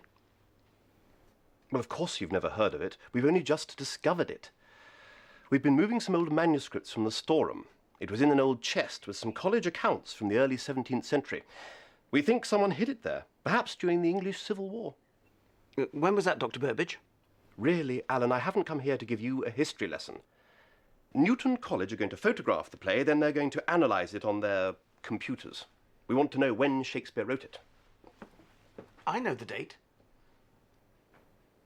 MDCXXVII. That's Latin. It means 1628. Shakespeare was dead in 1628. He died in 1616. This is an actor's handwritten copy. 1628 is when it was copied. We know when it was copied. We know where it was copied. We don't know when Shakespeare wrote it. That is the question.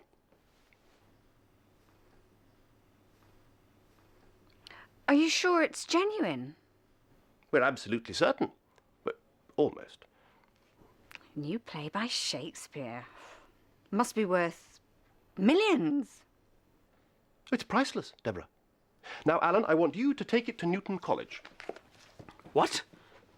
By myself? There's no danger. Fortunately, very few people know about this. And you mustn't tell anyone about it.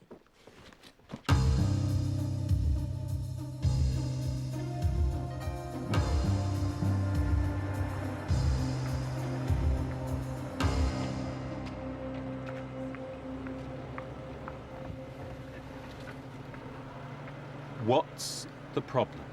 He doesn't know where Newton College is. He doesn't know how to read a map. Give it to me. Right.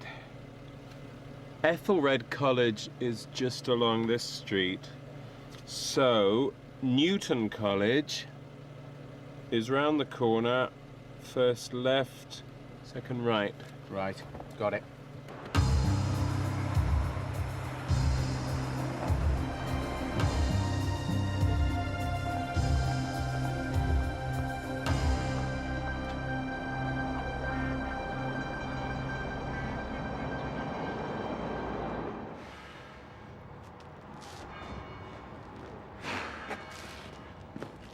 There ought to be a law against it. Against what, Bob? Those street entertainers. Oh, you mean the mime artist? I think he's very good. This is Ethelred College. It's not very far. Haven't I seen that bloke somewhere before? That's him. That's the bloke in the photograph. I wonder what he's doing here. This is the wrong college. Don't ask questions, Terry. Come on, let's get him.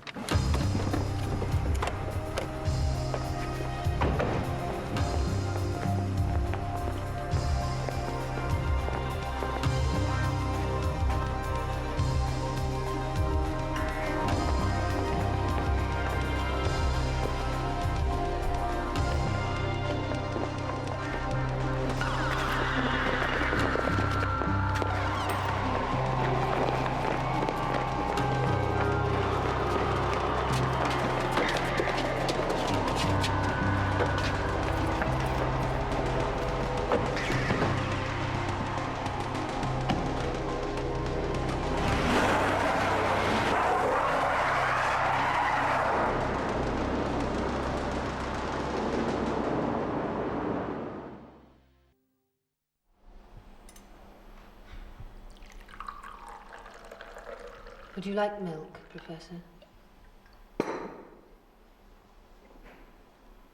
Look, I keep telling you, I'm not a professor. And sugar? No, thanks.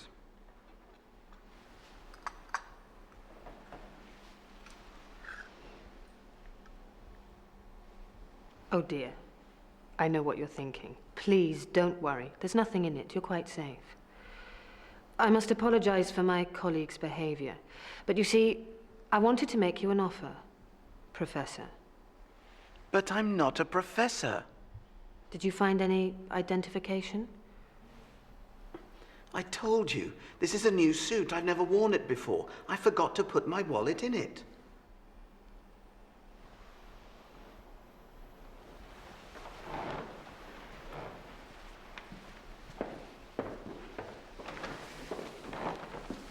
So, tell me about your formula, Professor.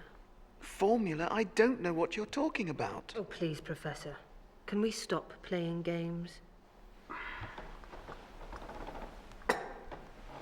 Honestly, I'm a librarian, and I've got to get back to work.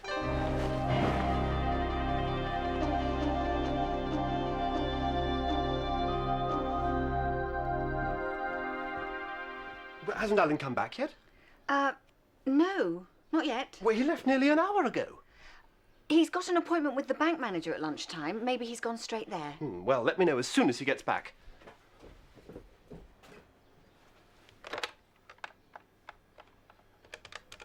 Right. Let's start again. Your name is Professor Norman Fanshawe, and you're the man who has invented the formula for a new kind of microchip. Yes? No. Yes. This is a new kind of microchip that's better than silicon chips. You're giving a lecture at Oxford University tomorrow, which will explain this new technology. No, I've told you. Just listen. You work for Macrochip PLC. Macrochip is the company that makes half the silicon chips in Europe. They're going to pay you 10% of their profits. Is that correct so far? Seriously, I have no idea what this is all about. Professor, we're working for an international organization which is interested in this invention. We can make a deal. If you give the formula to us, we'll give you £100,000 plus 50%. Perhaps you'd like some time to think it over?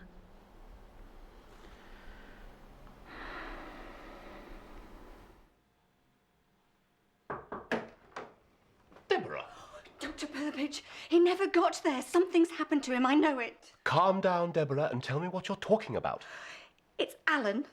I've just phoned Newton College. They haven't seen him. What?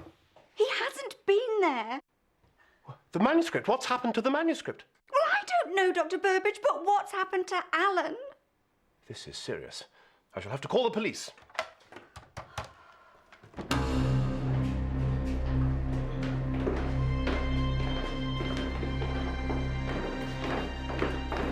Next time we ask you, you'd better be more cooperative. Yeah, cooperative.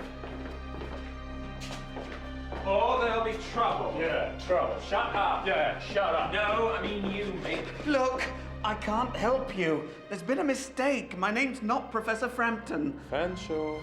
My name's Alan Penny, and I'm a librarian. Librarian, that's funny.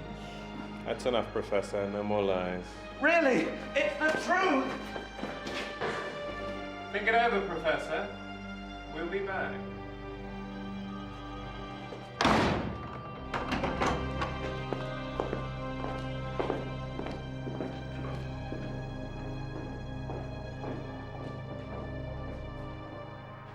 It's terrible, Inspector. The Falcon of Malta is absolutely priceless. The Falcon of Malta. That's the manuscript that you discovered in the college library. Yes, yes. And how many people know about this manuscript? Very few. The people that discovered it, of course. The scientists who were going to analyse it at Newton College. Obviously all the academic staff of Ethelred College. And my librarians. I see. And do you have a photograph of the man who was taking it to Newton College? We have photographs of everyone who works here for their identity cards. Good. There's another thing that you should know, Inspector. Go on. I believe that Mr. Penny, he's the man who had the manuscript, I believe that he had money problems. Serious money problems. Dr. Burbage, that's not fair. Alan would never steal anything. He's... Neither a borrower nor a lender be, Miss Harris. Hamlet. Act 1. Scene 3, sir.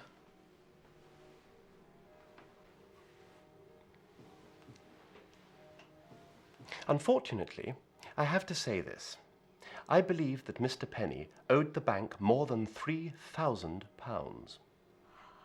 Alan might be in terrible danger, and you're saying that he's the one who's stolen it? All right, miss, you'll have a chance to speak later. Now, Dr. Burbage, what time did Mr. Penny leave the college with the manuscript? Yes, we've got him here. Wait. Has he said anything? No. No, but he will. Give me a couple of days. We can't wait too long, Ingrid. I can persuade him to talk. I don't want you to hurt him, Frankie. He's the only one who knows the formula. It's in his head.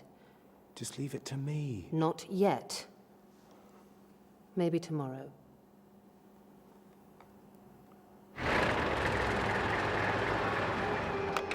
Afternoon, sir. Professor Fanshawe? Thank you.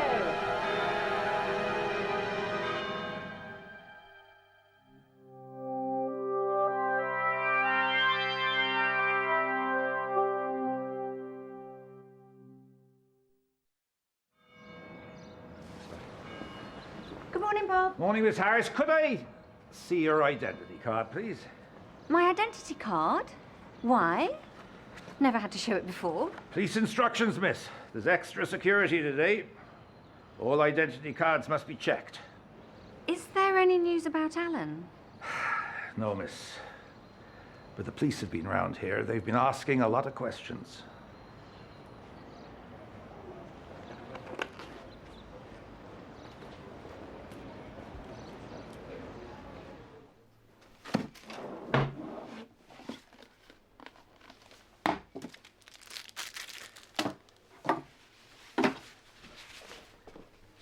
What are you doing, Dr. Burbage? That's Alan's umbrella. And why are you looking in Alan's desk? Oh, I was, just, checking it. Alan didn't take that manuscript. I'm sorry, but the police think he did. Well, there's nothing here. I tried to phone him at home last night and again this morning, but there was no reply. Of course there wasn't. His flat was being watched by the police all night. He hasn't been seen anywhere. I think he's been kidnapped. Oh, don't be ridiculous.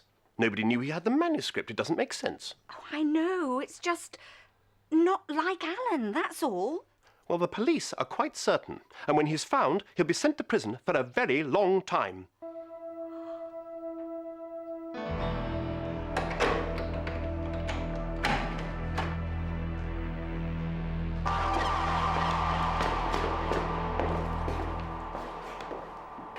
Good morning, Professor. Did you sleep well? No, I didn't. Oh. Weren't you comfortable? Well, well.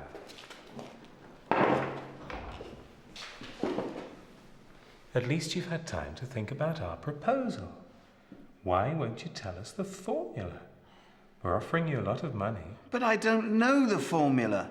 How many times do I have to tell you? My name's Alan Penny. I'm a librarian at Ethelred College. Here. I've brought you a nice cup of coffee. I don't want it. I've brought you something to read as well. It's all about your discovery. You're wasting your time. Come on, Prof. Either we can do this the easy way, or we can do it the hard way.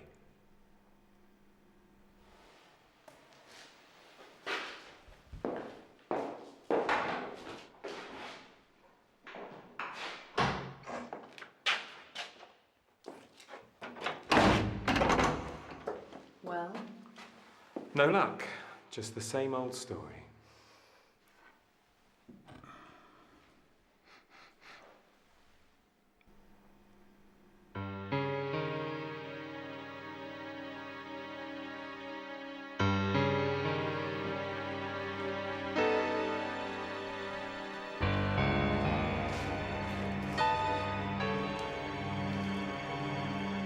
We've tried it your way, let me try it my way.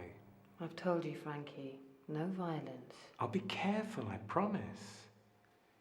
Someone's going to notice that he's missing. They'll be looking for him. All right. All right. What are you going to do? First, I'm going to...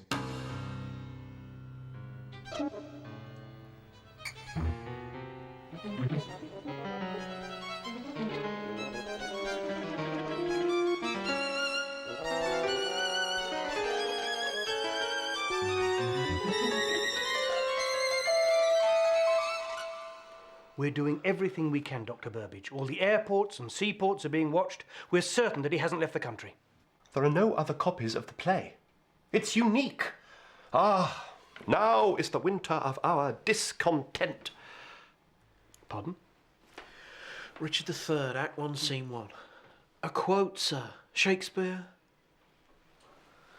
Perhaps Mr. Penny is being hidden by someone, sir. An accomplice. Do you know if he has any friends? I know very little about Mr. Penny. Miss Harris might know. Oh. Miss Harris. You don't think...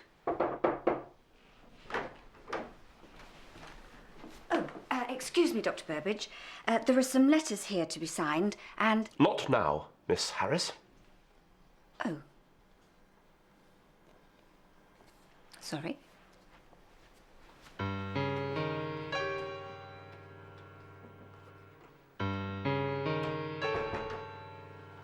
And welcome to the Lunchtime Magazine, Professor Fanshawe. Hey, Thank you, Nadine. look at this. It's a great pleasure to be here. It's the About Prof! your new formula, and I believe you're here in Oxford to give a lecture on your discoveries. That's right. I'm speaking at Newton College later this afternoon. And is this really a scientific revolution? Oh, indeed. Could you tell us something about it? Very well. I'll try to keep this simple. As you know, microchips are made from silicon, and silicon is an inorganic material. Our new biochip is made from organic material. An organic microchip, like the biochip, can be grown in a laboratory. You mean it can be grown like a plant, like a flower or a vegetable? Precisely. It's biological. So the biochip can be produced very cheaply indeed, and it is much faster than a conventional silicon chip. It sounds like science fiction. It's science fact, Nadine. It should be an interesting lecture this afternoon. I hope so. But I'm afraid I won't be revealing the formula. That's in here. Top secret. Thank you very much. That was Professor Norman Fanshawe. I can't wait to grow my own computer. And now... We've got the wrong man. What are we going to do with him? He knows too much. You know what to do. You mean...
Police.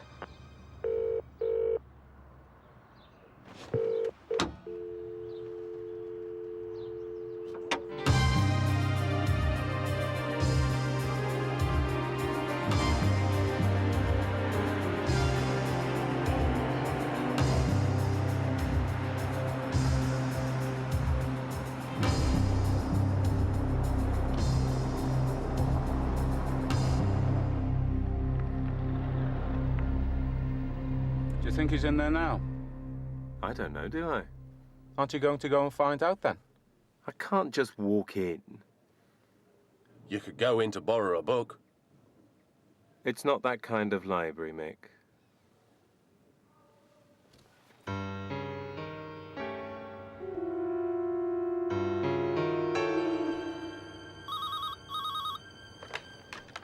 Ethelred College Library, how can I help you?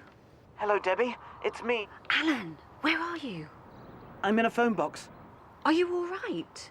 The police are looking for you. They think you've stolen the Shakespeare play. Oh, no. I was kidnapped. I knew something had happened. Did they take the manuscript? No, they thought I was a professor. They wanted me to give them a formula. I thought they were going to kill me, but I escaped. Look, Debbie, I need some help. What do you want me to do? Meet me at the museum. By the dinosaur skeleton. Bring me some clothes. An eraser. Can you be there in half an hour? Yes. Be careful. They'll be looking for me. They're driving a big blue Jag... Alan? Alan?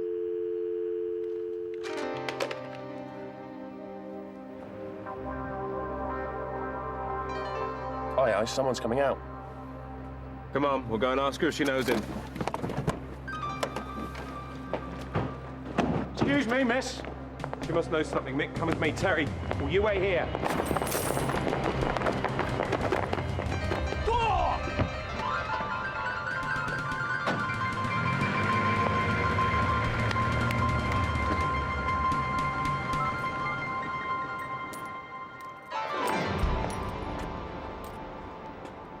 Ronnie's radio cabs?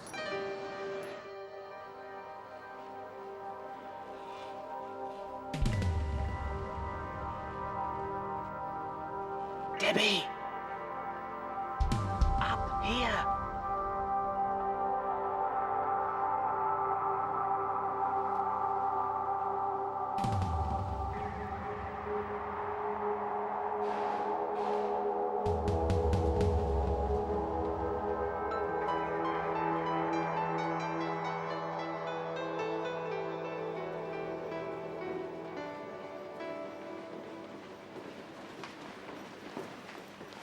Alan, you okay?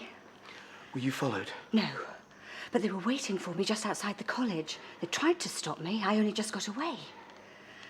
How did you escape? Well, it wasn't easy. They'd locked me in a room. I'd been there all night. Anyway, they'd gone out and locked the door.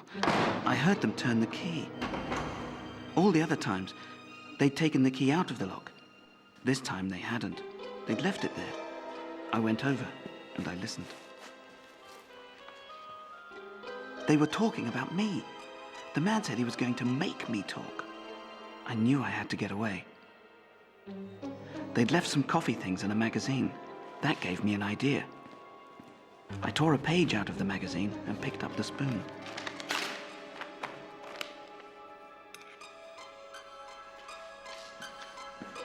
I listened at the door again.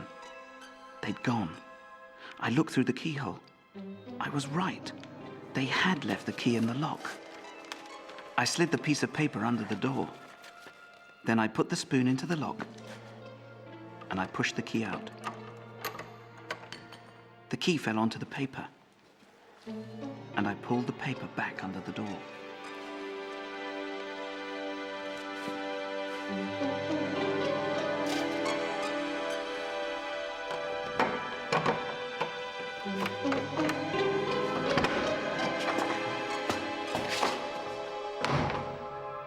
Well, that was it, really. I waited until they were all upstairs, and I just walked out of the house. I found a phone. I was going to call the police, but I called you instead. I'm glad you did. You said they hadn't got the manuscript. They weren't looking for the manuscript. But the police think you've got it. Look.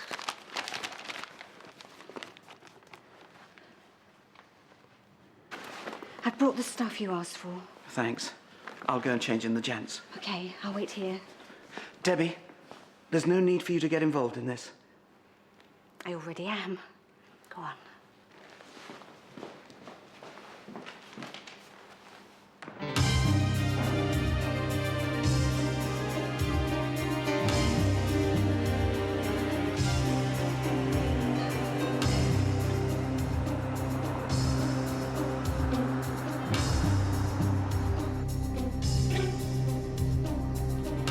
This is where the taxi dropped her.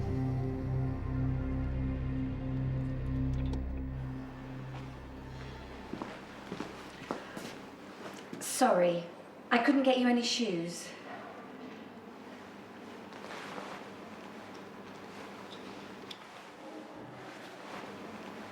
Yeah, you look like a tourist.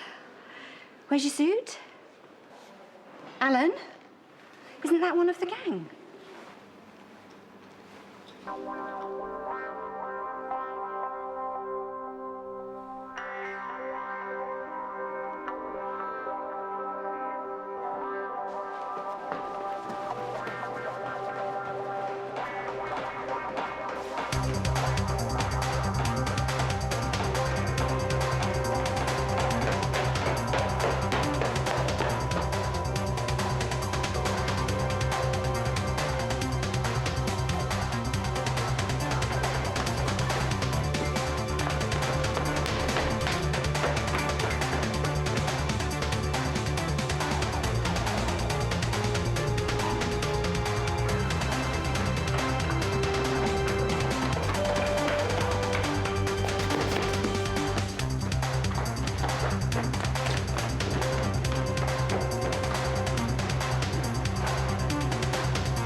We've lost him.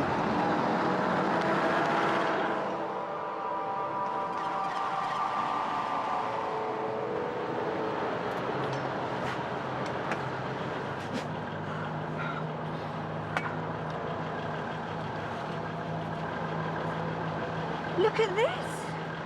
It's you. No, it's the professor. But you're identical. Well, that's it. They thought I was the professor. That's why they kidnapped me. He's giving a lecture this afternoon at Newton College. He's in danger. We've got to warn him. I'm frightened, Alan. This is serious. We have to tell the police. We can't. They won't believe me. I haven't got the manuscript. Where is it? I don't know. Oh, come on, Alan. Think. I put the briefcase down on the ground just before they got me. I'd been watching a mime artist and I was looking for some money. A mime artist? I saw a mime artist this morning. We have to find him. There isn't time. We've got to warn the professor first.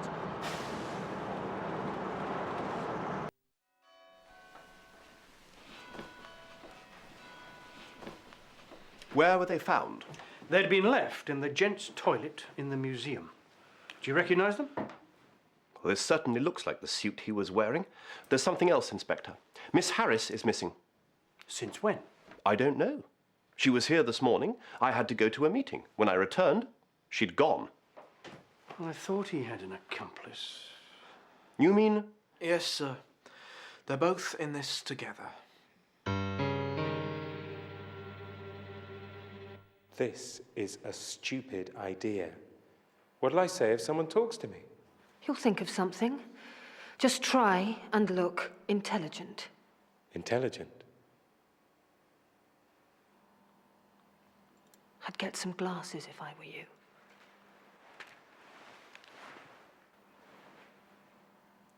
Not sunglasses.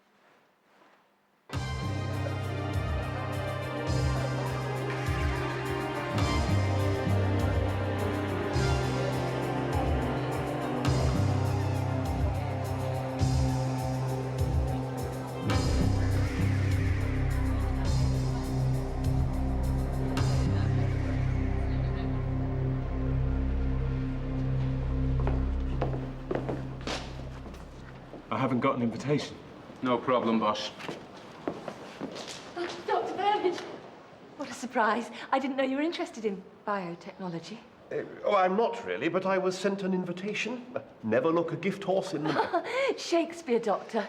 No, rather later than that. Samuel Butler, Hudibras, 1663. Sorry, mate. I wasn't looking. Are you okay?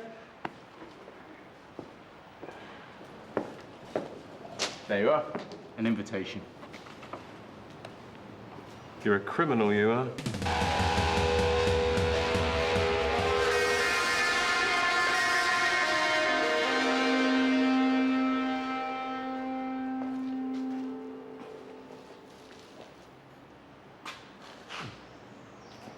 I don't think we've met. Alice Trim. Pleased to meet you, Alice. Miss Trim. It's Dr. Trim, actually. Oh, you're a doctor? Which hospital are you from, then? Hospital? I'm a doctor of science at St. Mary's College. I'm a biochemist. Oh, yeah, of course. Wessex College, isn't it? Hmm? Your tie, it's from Wessex College, isn't it? Oh, this? I don't know. It was a birthday present. Ah, you didn't mention your name, Doctor. I thought you were the doctor.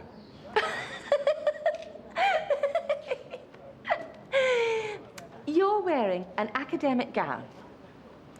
Oxford University. Doctor of Philosophy? Yeah. Right. Yeah. Mm. You still haven't told me your name. It's Smith. Dr. Smith. Dr. Smith? Which college do you teach at? College. Here and there. Lots of them. Most of them, really. I think the lecture's beginning. Don't want to miss anything. No! It's a pleasure and a great honor to be here at Newton College this afternoon. If you've read the newspapers this week, you'll know something about my discovery. If we can produce a biological microchip, then we can program it to grow just like a plant. This means that we will be able to produce anything that is made of organic material. Let's look at an everyday example. If you had a biochip in your kitchen, it would produce your dinner. If you programmed your cooking computer, it could produce a meal of fish and chips with tomato ketchup. If you wanted apple pie and ice cream instead, you would put in a new program. If you wanted a new woolen pullover, you could program your clothes computer. If you put some old grey woolen socks into the machine, then you could change them into a designer pullover. Of course, this is all a long way into the future. So, if xy squared is the speed of a biological chip in gigahertz, and z to the power of 10 is the number of atoms in the biological chip, then xy squared z to the power of 10 will be. And finally, I would like to thank you all for coming here this afternoon.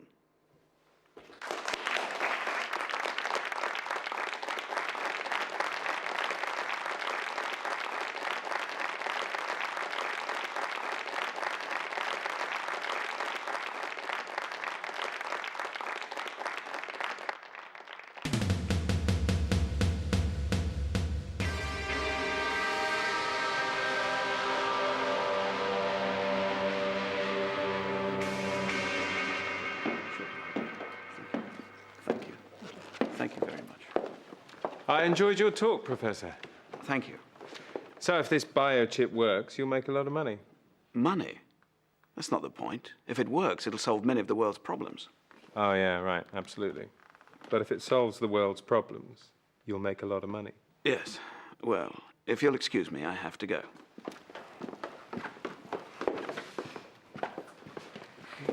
Doctor, where are you going? I thought we could have a cup of tea.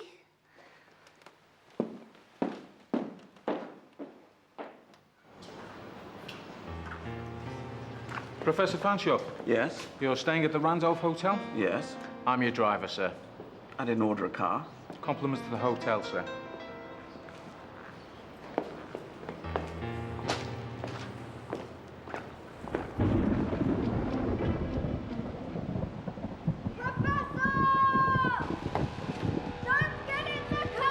Quick, get him in the car! They're going to kidnap you!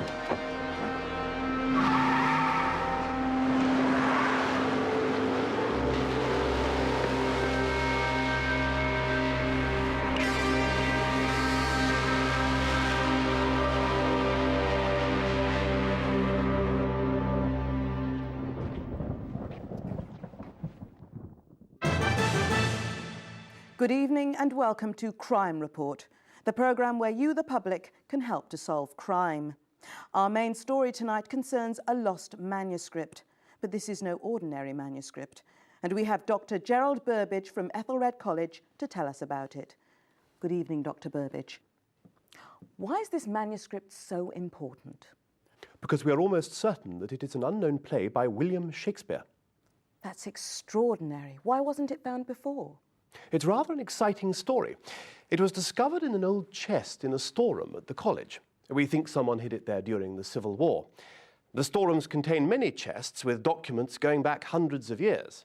Most of the documents were college accounts from the 17th century. They were rather boring, really.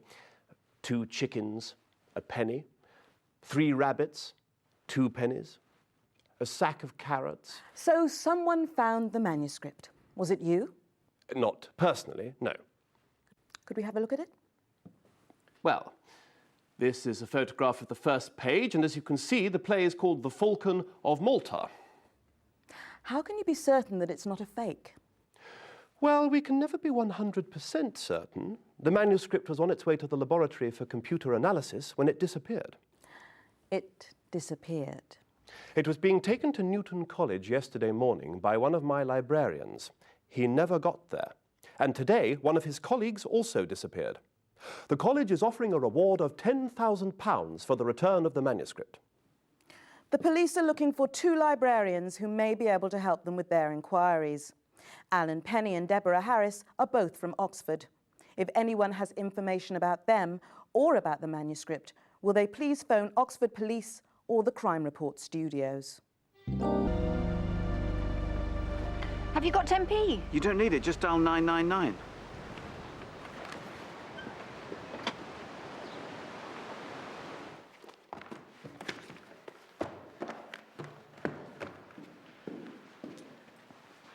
We've got him. He's in the car. Did anybody see you? Did they? Well, They did, didn't they? it was just a couple of bikers, that's all. Well, we can't stay here any longer. It isn't safe.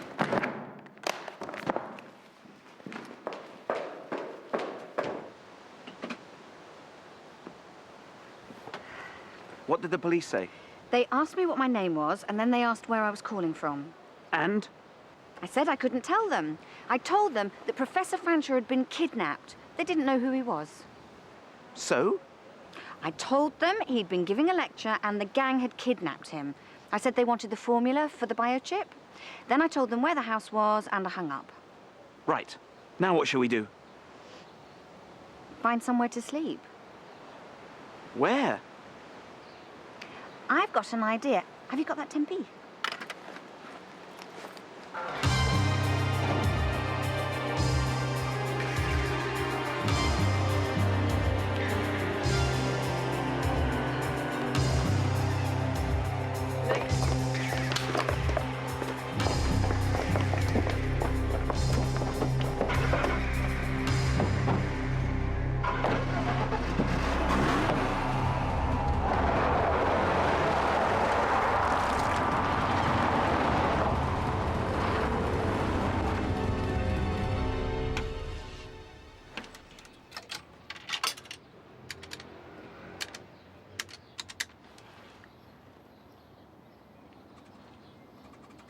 Charlie, it's me.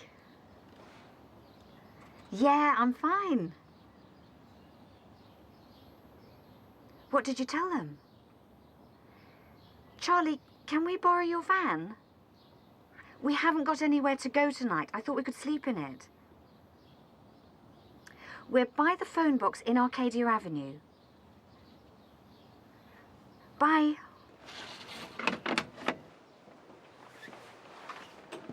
Who did you phone? My brother Charlie. He said the police had been round and they were looking for me. Did he tell them anything? No, of course not. I asked him if we could borrow his van. I thought we could stay in it tonight. And? He said he'd be here in 20 minutes.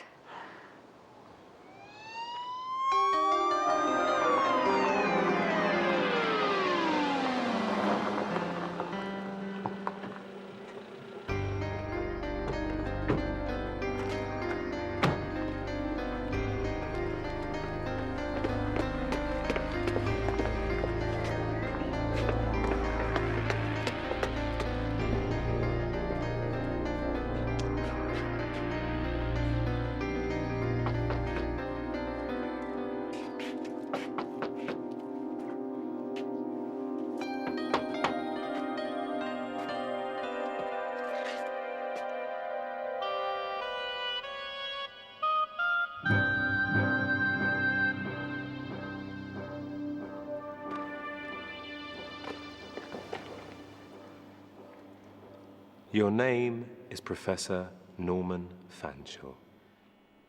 Of course, I've already told you that. And you're a biochemist. I've told you that too. So what about this formula? I've told you this 10 times already. I'm not going to tell you the formula, and I don't want your money.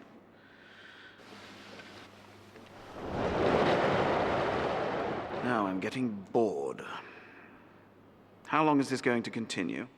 Until you tell us what we want to know. And it looks as if we're going to be here for a very long time. I've got the food. Here, boss, have you seen this? Not now, Terry. We're busy.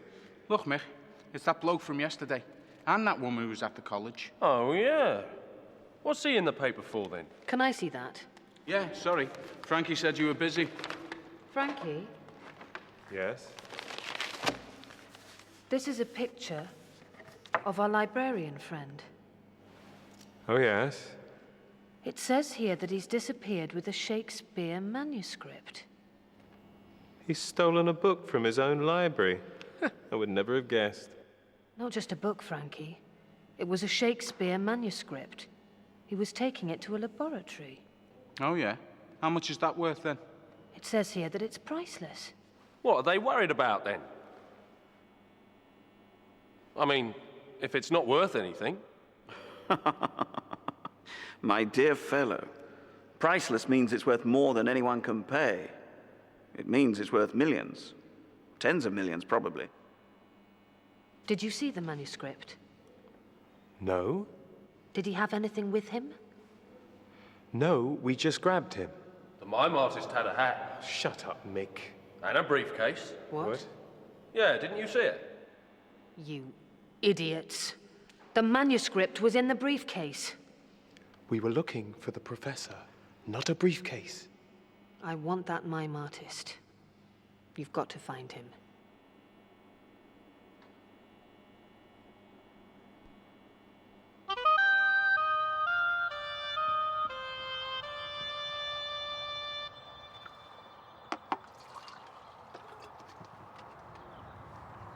To Charlie. Yeah, he's a good brother. You're lucky to have a family. Yeah. I never knew my parents. Well, tomorrow we've got to find that mime artist, right? Yeah.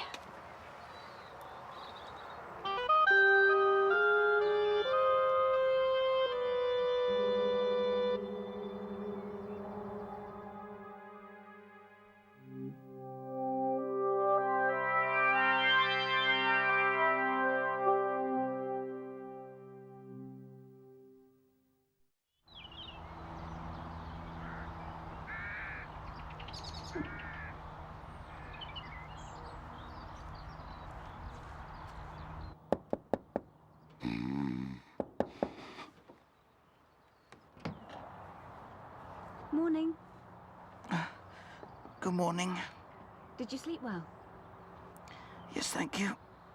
Oh. Oh.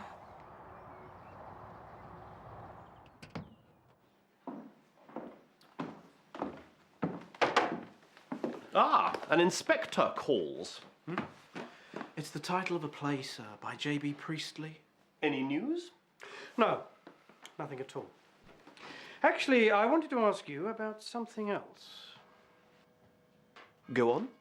You were at a lecture at Newton College yesterday, weren't you? I went there, but I didn't get in. How did you know? Your name was on the invitation list. You see, Professor Fanshawe seems to have disappeared. Disappeared? I don't understand. We had a strange phone call yesterday evening. It was from a woman.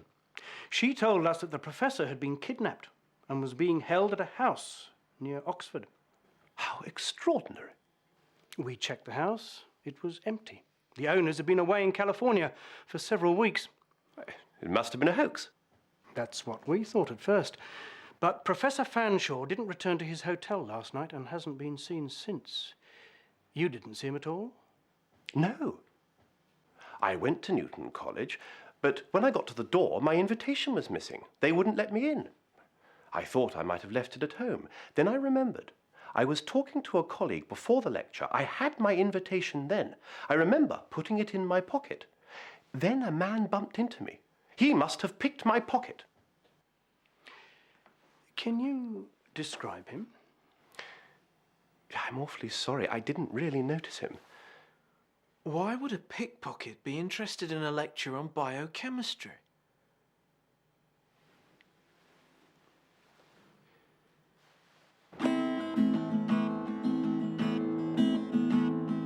Where are you going to Scarborough Fair?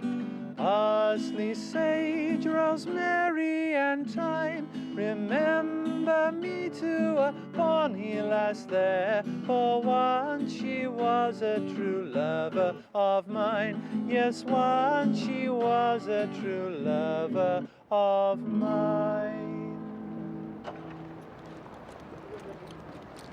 That was great.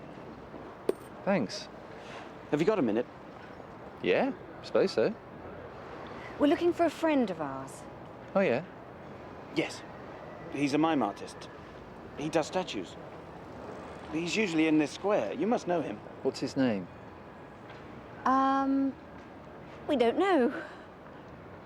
He can't be a very close friend, then. He's more of an acquaintance, really. We owe him some money. Why's that? We ran out of petrol. He lent us a couple of pounds. He lent you some money? That doesn't sound like Jacko. He must have been in a good mood.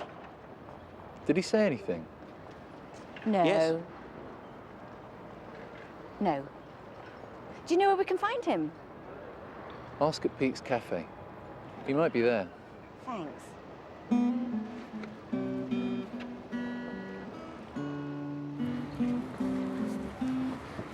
This must be the place. Let me do the talking, okay?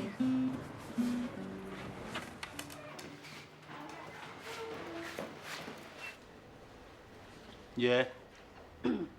2 teas, mate.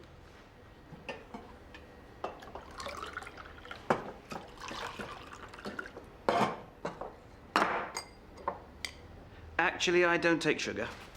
That's great. Anything else, love? No. Oh, yeah. Has Jacko been in today? Jacko? Yeah. He's a mate of ours. We've been looking for him. I haven't seen him for a couple of days. He might have left town. Might have gone to London. Then again, he might not. You know where he lives, don't you? I might do. It depends. What do you mean? What does it depend on?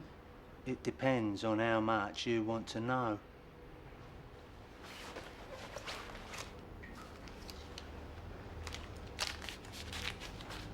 Ground floor flat, 24 Sterling Street. Thanks. Hey, what about paying for these teas? Oh, sorry, we don't take sugar. So fare thee well, my own true love, For I know one day united we will be. It's not the leaving of Liverpool that grieves me, but my darling. Now, my friend, information.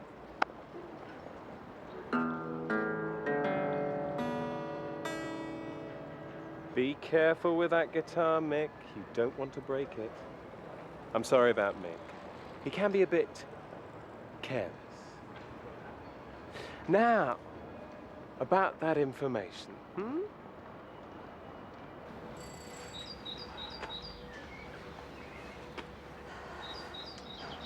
Ring the bell again. He must be in. I saw someone at the window.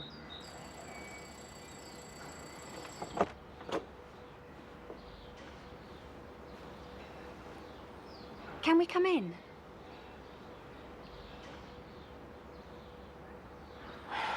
This is important, really important. We need to speak to you.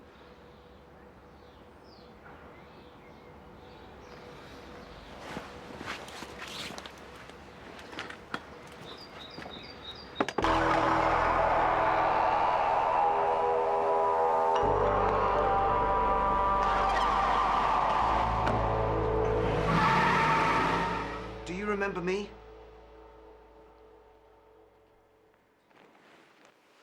The man with the briefcase?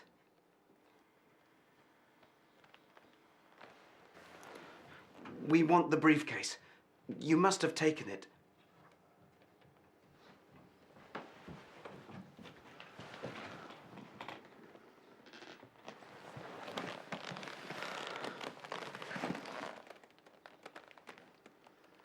What have you done with it? Come on, there was a manuscript in here. Where is it?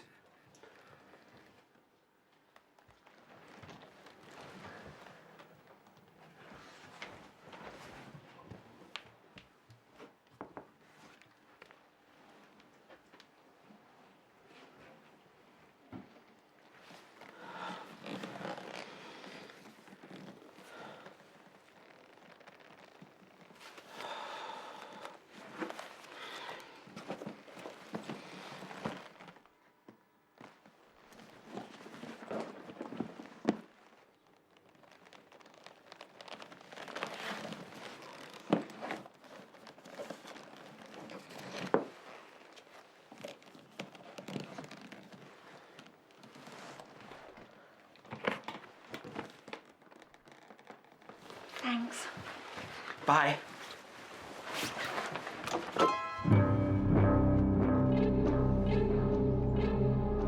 Well, well, well. This is a surprise.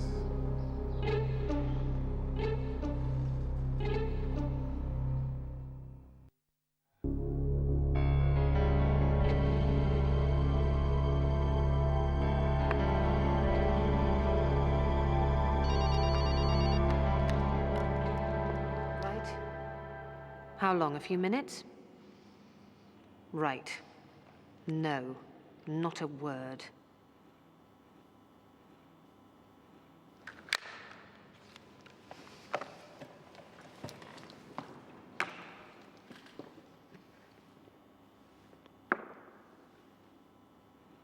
Checkmate. You're cheating. You moved your king while I was on the phone. I certainly did not. I know you did. If I had moved it, you would have seen me. I'm getting rather tired of this. When are you going to let me go? When you tell me the formula.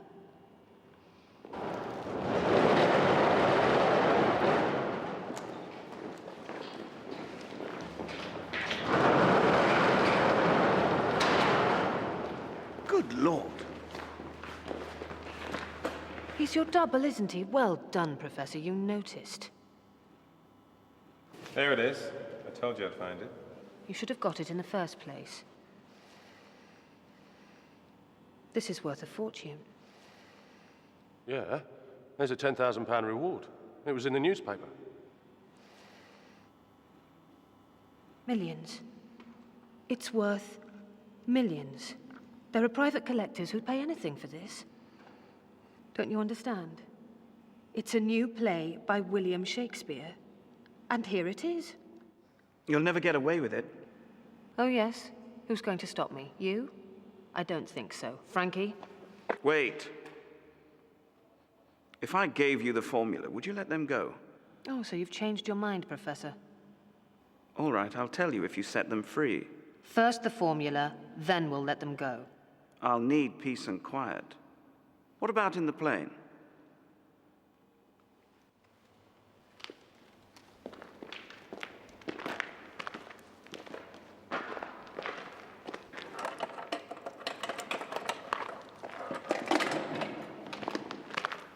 All right. Sit on the floor. What shall we do, boss? Watch them, especially him.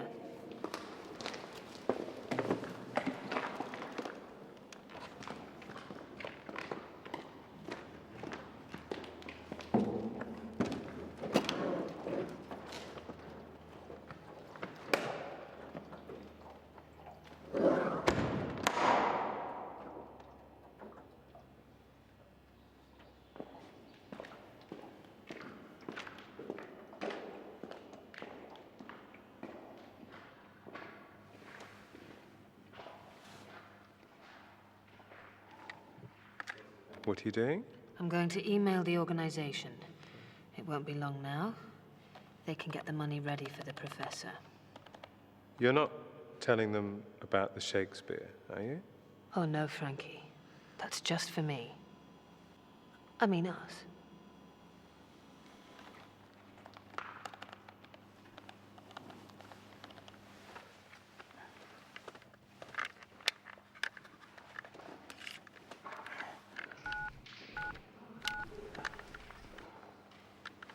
Police.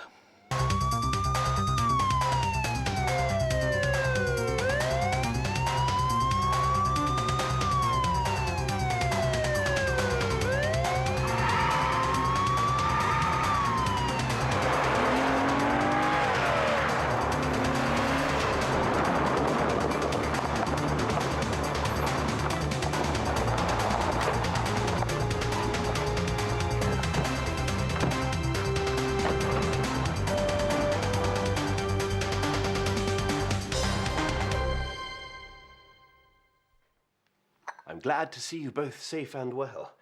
Well, and you, Professor. What a dreadful business. I owe you an apology, Alan. I really am most frightfully sorry. Apology accepted, Dr. Burbage. But perhaps you should have called the police earlier. They wouldn't have believed me. Anyway, we have the manuscript back at last. But what about my briefcase? What happened to it? We don't know. We didn't see it. I expect Jacko threw it away. Jacko? The mime artist.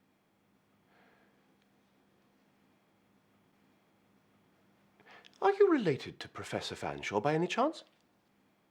No, we're not related. It's very strange. I mean, you're identical. He's your exact double. If I hadn't seen it with my own eyes, I'd never have believed it. They're like twin brothers. Although this does appear to be just a coincidence, I am curious. You see, my father was an expert on genetic engineering.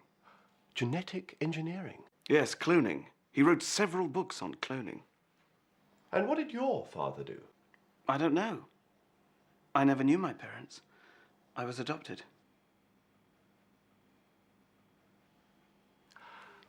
An apple cleft in two is not more twin than these two creatures. I know it's Shakespeare, but I can't remember which play. Twelfth Night, of course. Act 5, Scene 1. Dr. Burbage? Yes.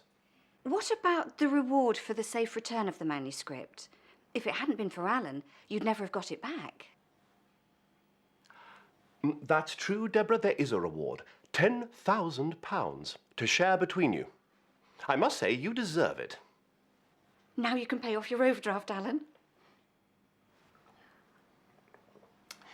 And if you're not busy this evening, I should like you all to be my guests for dinner. All's well that ends well.